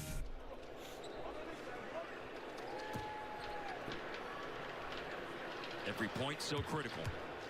Yeah, you gotta have these. All right, we gotta get this one. You gotta at least go 1 for 1, or 1 for 2 at least. He misses both. Oh, Brunson's been terrible, man. Out of character for him. 82% on the year. Our free throw shooting's been really, really bad tonight. At the free throw line in Really, general, really bad. Not many attempts, and they haven't made many of their few attempts. Just 4 of 9 on free throws in the game. Levert dribbles around the baseline. Looks like he might step out of bounds. Corner 3, no. Good rebound by Chris Stepps. Man, we really needed those free throws. We really, really needed those free throws. Oh, Brunson. 8 minutes to play. Why not shoot that? Yeah, I think the Mavs are going to lose to Edmark. Just locks the ball out of KP's hands and knocks it out. Well, we're reaching the point of... He brings energy. Him and Doug are great players. Oh, yeah, I love watching the Jordan Bulls versus you and Nick. Yeah. If you're Dallas, and you really have to be honed in offensively against the Pacers offense right now. And they need it with a capital Q. Inbound. Right now. 5 seconds. Down No, McConnell definitely brings the energy. Foul. Is that a foul on who? Turner or McConnell? Tell you what, it sure feels good to have fans in the Where did TJ McConnell go to school again? I think that helps these guys. He's kind of one of those like college hero guys, right? As far as their mindset is concerned. College hero. That sounds like mean to say, but I'm saying like he was super good in college. 4,000, 3,800, 3,900 change. University of Arizona. Makes a difference. Oh, it certainly does. Oh, and he just, as I'm talking about him, gets a steal. Sabonis running the floor. Good defense by Kleba. Really good defense by Kleba. I don't know if he blocked that or not, but He saved a bucket. just stopped a fast break layup by Sabonis who missed it. Wow. So I'm not talking much. Oh no, it's all good, Eli, man. You don't have to apologize. None of you guys have to apologize for not typing or leaving the stream or anything like that. I'm not holding you here at gunpoint. Oh, really nice cut by Dorian Finney-Smith. Nice pass by Josh Richardson. Josh Richardson's had a few of these passes tonight. Josh Richardson's playmaking's been pretty good tonight. He follows right to the rim, and a lot of time gets himself an easy. Nice finish by Dorian. All right, 7-point game, 7 minutes left. McConnell. This little mid-range. Oh man, he's hit like 3 or 4 of these tonight. Or not tonight, like in this quarter. Not afraid of the moment. No, very productive play. He's been their best player right now. Good ball movement. Good ball movement. KP 3. Good look. Hey, I really appreciate that, Aaron. I try to have fun with no matter who's here. KP gets a charge. Yeah, he was way out of position. I like when we have, because usually, I mean, the streams have gotten a lot bigger in recent weeks. I really like the past week. It's usually just been Mavs fans, but lately we've had fans from like other teams come too, and that's been a lot of fun. I know the name of the channel is slightly biased, but I try to think that I'm not like that bad. All right, let's see what else is going on around the league.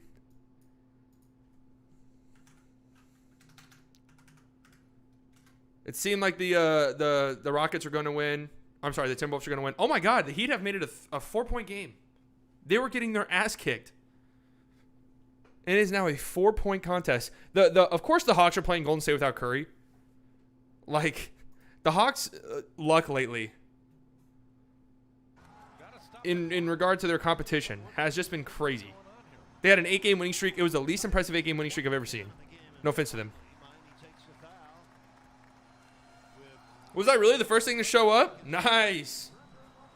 Search engine optimization. The Grizz are coming back too. Oh yeah, they're only down 14 now. They were literally like, they were getting their ass kicked. 14 is manageable for sure. Here, can you guys hear this this Hornets game? I got it on right here. Down 4.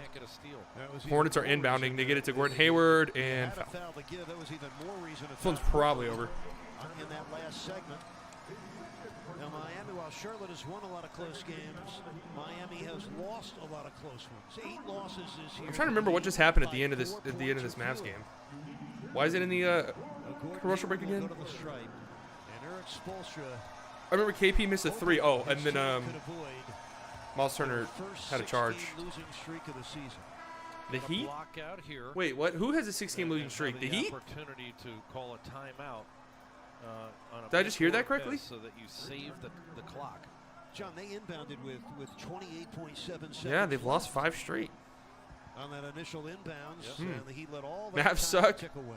But again, on a miss, you Mavs without Luka are not going to be great, but I wouldn't say they suck. They've played pretty decently tonight, at least considering the fact that they're without, you know, their MVP level player. 10.2 seconds remaining in Charlotte.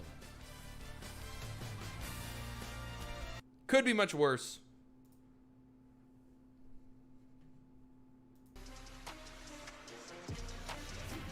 Chick-fil-A has partnered with the Mavs Foundation Chick-fil-A. to launch Threes That Feed. Together, they will donate 180 meals to local nonprofits every time the Mavs make a three-point shot during all their home games. Yeah, looks like Charlotte's going to hold on here. 6 straight losses for the Heat, man. What's been going on with them?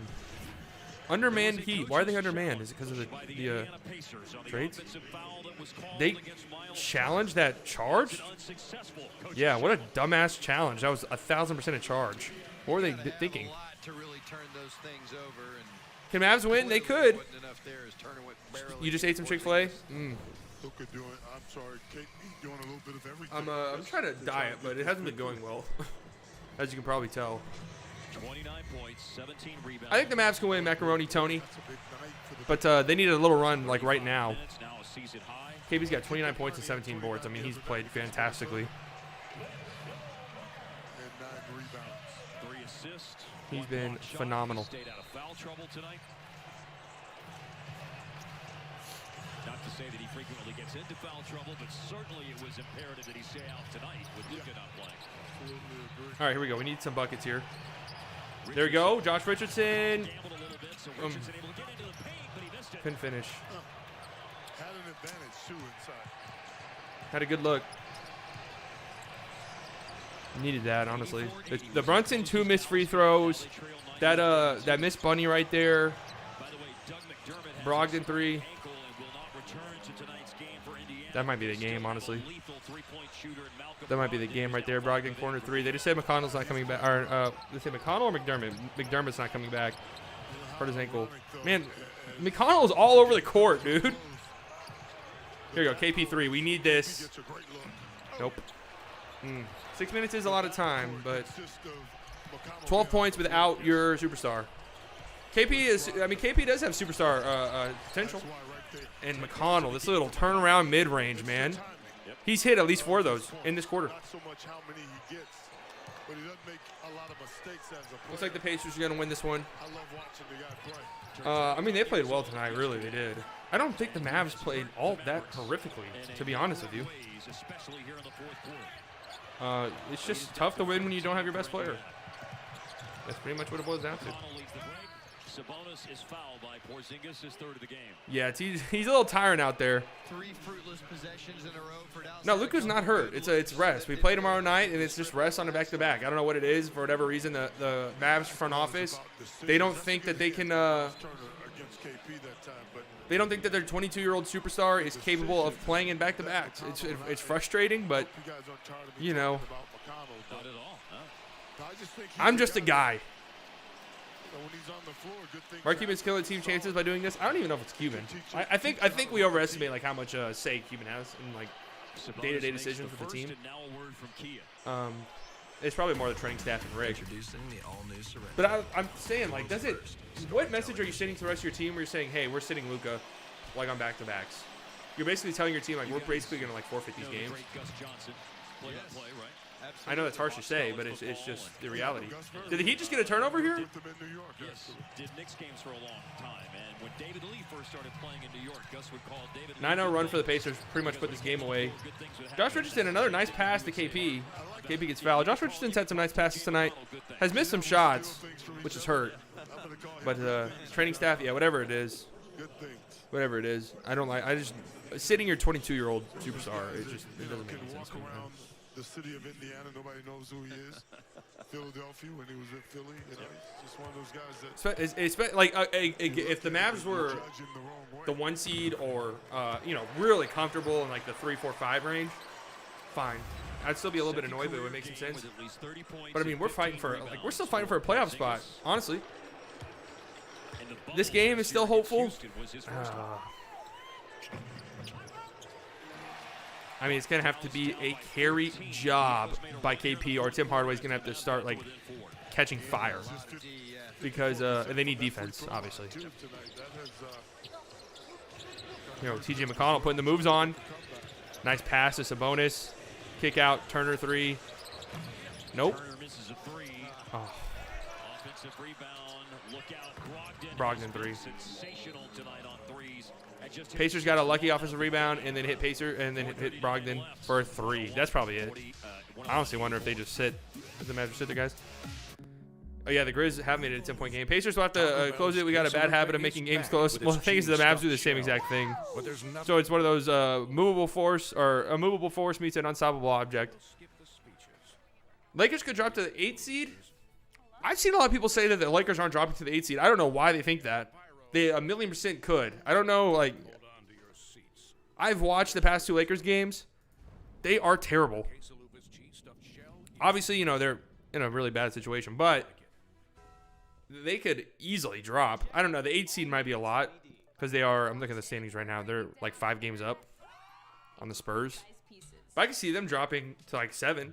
Everything trending in comedy, tech, food, music, and lifestyle. That's so me. The internet is waiting to be discovered. To be discovered. To be discovered.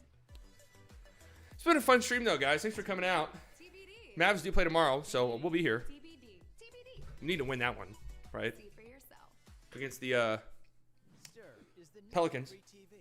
Not easy. Would be cool if JJ was playing. I don't think he will. Is Mel even on the team? Do they bet all the chips on AD and LeBron? I'm surprised something like this haven't happened sooner. Yeah, you know, that's just it's kind of like the same thing when you have LeBron and AD on your team. It's kind of like the same thing of having like a superstar quarterback and your superstar quarterback going down, your season being over. It's just like, yeah, I mean, if injuries fuck us, they fuck us. You know what I mean? All right, this is interesting over here. Hornets, Heat. Devontae Graham shooting free throws. He just hit one, made it a 4-point game. That game's over. Grizzlies are only down 8 now. Hello, Jazz?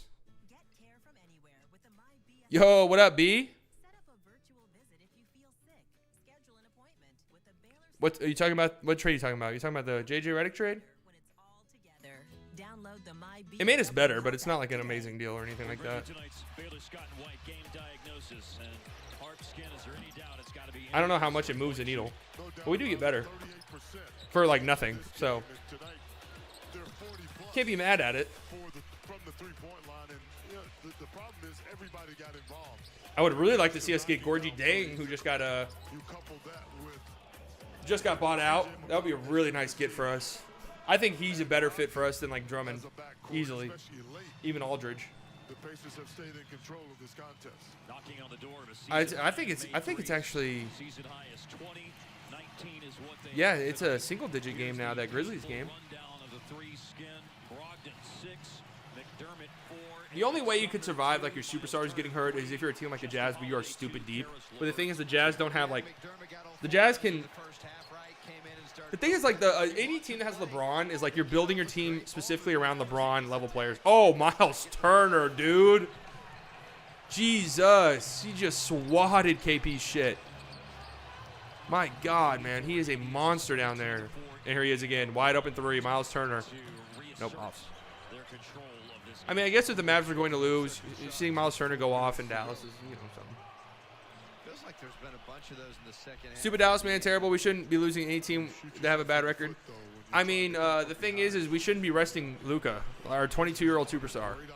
Just shouldn't be resting him when you are the 7th seed and you are fighting tooth and nail for a playoff spot.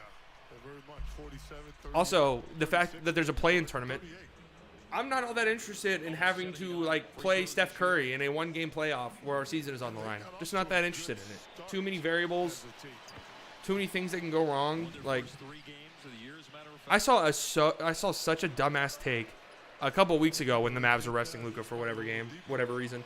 A fan was like, "Well, I mean, the play-in tournament could be nice because we can get some like de facto, playoff experience by playing it." I'm like, "Hey, dumbass, we can get some playoff experience by playing in the playoffs, just by making it. We don't need to be in the play-in tournament. We can just make the playoffs as the 6th seed. You know that, right? You're the 6th seed. You make the playoffs." He was like, "No, dude. Like making the play-in is like a good experience. Making the playoffs is a good experience. Losing in a play-in game would not be a good experience." Ask the Timberwolves. Remember that one? Or did they win that game? You guys remember what I'm talking about? There was that game 82 or whatever where the Timberwolves were playing. Who was it? Free throws coming. I mean, I'm a big believer. To win close games, you have to have quality point guard or backcourt. Was that the year Jimmy Butler was there? Honestly, don't remember. Luckily, we still have 7 seed for now, but it depends on tomorrow's Spurs game or if we. I'm really not that concerned about the Spurs, to be honest with you. I think they're falling off. I just do. Don't think their team's that great. And also the Golden State without Curry is tough. They're bad. Even with Curry, they're not great. But without Curry, they're really bad. Like, really bad. I don't know how long he's supposed to be out. But also, you got the Memphis. Memphis is, young scrappy team. You got the Kings who have been pretty good lately. De'Aaron Fox has been a monster.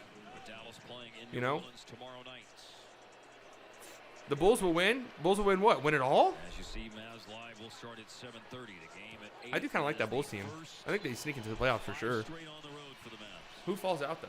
Hawks, maybe? Hawks are a prime candidate for falling out. They are on a very fluky streak right here. Hornets could fall out without LaMelo, too, even though they played pretty well. 1-2 in a row since he got hurt. That's a different dynamic. Everybody's not capable of doing that. Right. And I think it's Josh Green checking in. The rookies are coming in, clearing the bench.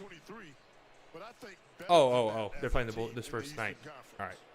I was about to say, win what? Win it all? The championship? But no, I do agree. Hopefully they win. Is Vooch playing? 500 in the West, you'd be in 11th place.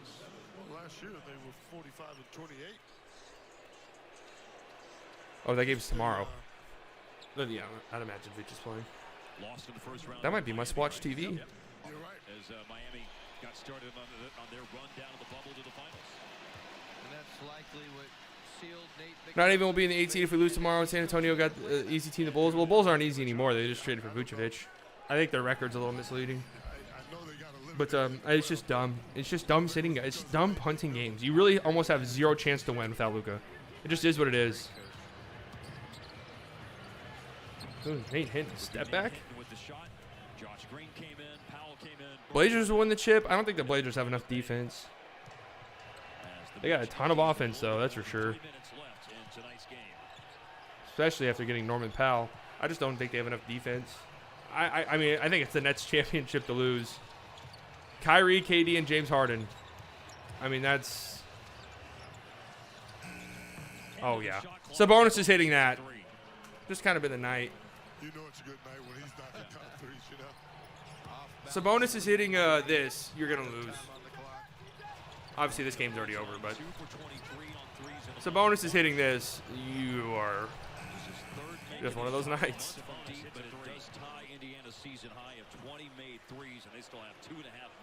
20 made threes tonight for the Blazers. They had what? I keep saying that. Pacers. They had what, like 14? A trio of double-digit scores. McDermott, McConnell, and in the first. And McDermott got his double digits. There we go. Tyler Bazin. Trey Burke's playing with the scrubs because, well, he hurt his ankle. You do the math. By Powell shooting a three. Nowhere close. As we head to the last 2 minutes of the game. If we win or Spurs or Memphis lose at least one of the two, we stay in playoff picture. I mean, there's still so much time left. 53 and 20 will be their record. So it's not like it's not like the end of the world right now, but it's just still annoying, man. These games are going to matter at the end of the year. I mean, the Pacers are a tough team. I'm not saying that like we automatically beat them if Luka's playing, but you like your chances a lot more. I mean, you look at that Thunder game from a few weeks ago; they 1,000,000% win. Like the Mavs undoubtedly win the game against the Thunder a few weeks ago. And each and every game matters. Luka's got some drip on the sideline though. Celtics on Wednesday, Knicks on Friday, Wizards on Saturday. New Orleans is never an easy place to play. Yep. You go down there and get full of that gumbo. Yep. All right, bro, I got to head out. Thanks for the stream. See you tomorrow. All right, peace out, Ninja. Thanks for coming by, man. Not an easy place to go. I'm probably going to cut the stream off like right after the game. I'll show the box score a little bit and then head out. It's been on for a while. I went on earlier than I used to. They're reviewing this, so it's a clear path foul. Dude, who cares? Like, who look cares? at that big piece of cookie dough right there. Like, I can't remember the last time I had Sonic. I used to love Sonic. But if you are not subscribed to the channel, I got to ask again. $100 could be in your pocket. 500 subs. $100 giveaway, 500 subs. All you got to do is be subscribed. That's it. It doesn't matter about what players the Bulls get. It matters how many points they're going to make against the Spurs. That's true. It also matters how many points the Spurs are going to score. Little known fact. Little known fact. You have to score more points to win. A lot of people don't talk about that. All right, do we care about the final minute and a half of this game? I really appreciate that, Aaron. Thanks for coming by tonight, man. It's been fun chatting it up.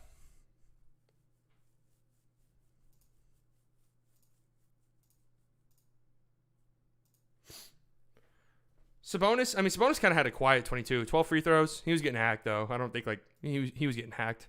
15 rebounds. He had a good game. It was kind of quiet, though, at least from his standards. Miles Turner had a great game. I didn't know 9 points on 10 shots is not great. 8 threes. But 7 blocks. Jesus Christ. And 2 steals. I mean, he was an absolute nightmare down there. It was pretty much impossible to score on him down there. Brogdon hit a ton of threes. 6 of 9. Karis LeVert didn't have a great game. But Doug McDermott came off the bench. He got hurt in this game. Hopefully he's all right. But got hurt and hit 4 threes immediately. Sumner had a pretty nice game too. McConnell had a really nice game. These all came. I'm pretty sure each and every one of these came in the fourth quarter. I mean, TJ McConnell might have been their best player tonight. It was definitely Miles Turner, but TJ McConnell played really, really well. Really, really well. KP had a really great game. I know the percentages aren't great shooting-wise, but I thought he was amazing tonight. He did pretty much everything you asked of him. Without Luka. But it's tough, man. We don't really have anybody to run the offense if he's not playing. Brunson's really not that kind of guy. Trey Burke obviously is not. JJ Redick won't be either. So Josh Richardson kind of took over that role tonight, and he wasn't terrible in it. Again, I don't think the Mavs really played horrifically. You know what I mean? They didn't play great. Don't get me wrong. But without Luka, I mean, you just really stand no chance. All right, real quick. The Grizzlies have came back here. They were down by a lot at one point. Now they are only down by 9. Had to do quick math right there. Hawks up on the Warriors early. Of course, Steph is not playing, so the Hawks continue just to play garbage teams somehow, night in and night out. A little bit jealous, if I'm being honest with you, but you got to win. You got to win those games. So shout out to the Hawks. Cavs Lakers just started. The Lakers were favorites in this game. I'm not a betting man, but this game is done. This game is done, unfortunately. Fortunately, if you're a Pacers fan, but if you're a Mavericks fan, unfortunately, the game is done. Yeah, as you can see here. Josh Green made a shot, though. Good job, Josh Green. Nets win. Pistons, it was kind of a crazy finish here. Sadiq Bey gets a steal, and then Corey Joseph, terrible shot. His first game with the Pistons. Couldn't hit a layup to tie the game. Suns beat the Raptors. Raptors are down horribly. Celtics beat the Bucks. That could be a win that really pushes the Celtics in the right direction, maybe. Huge game from Tatum. Huge game. Giannis, quiet. Nobody on the Bucks really doing anything. Oh. Thanasis. How do you pronounce that? Oh, man. I have no idea what that is. But I see Luka. I see Luka. So if you're angry that Luka didn't play, I share your frustrations. I'm just going to throw this into a translator real quick.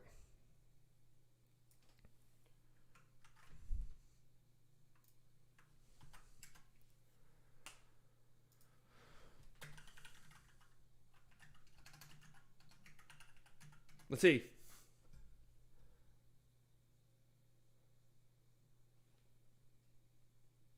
What language is this? Sabueño?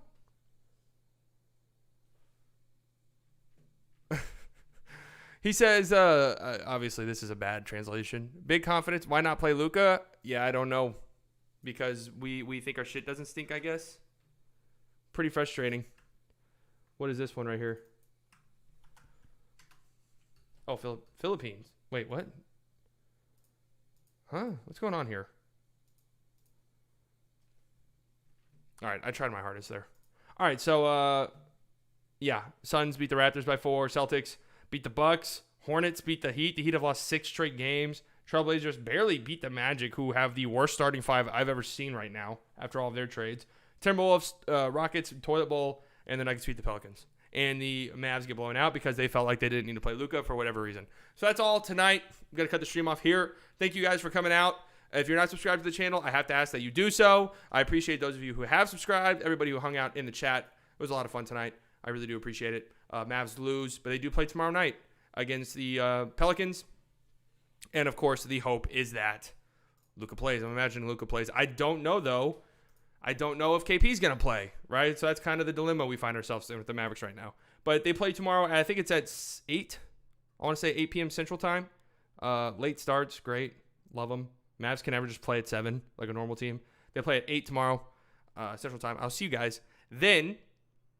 And until then, bye-bye. I always do this where I don't even have the thing open in the stream. But thanks, guys, for coming out. All right. Goodbye.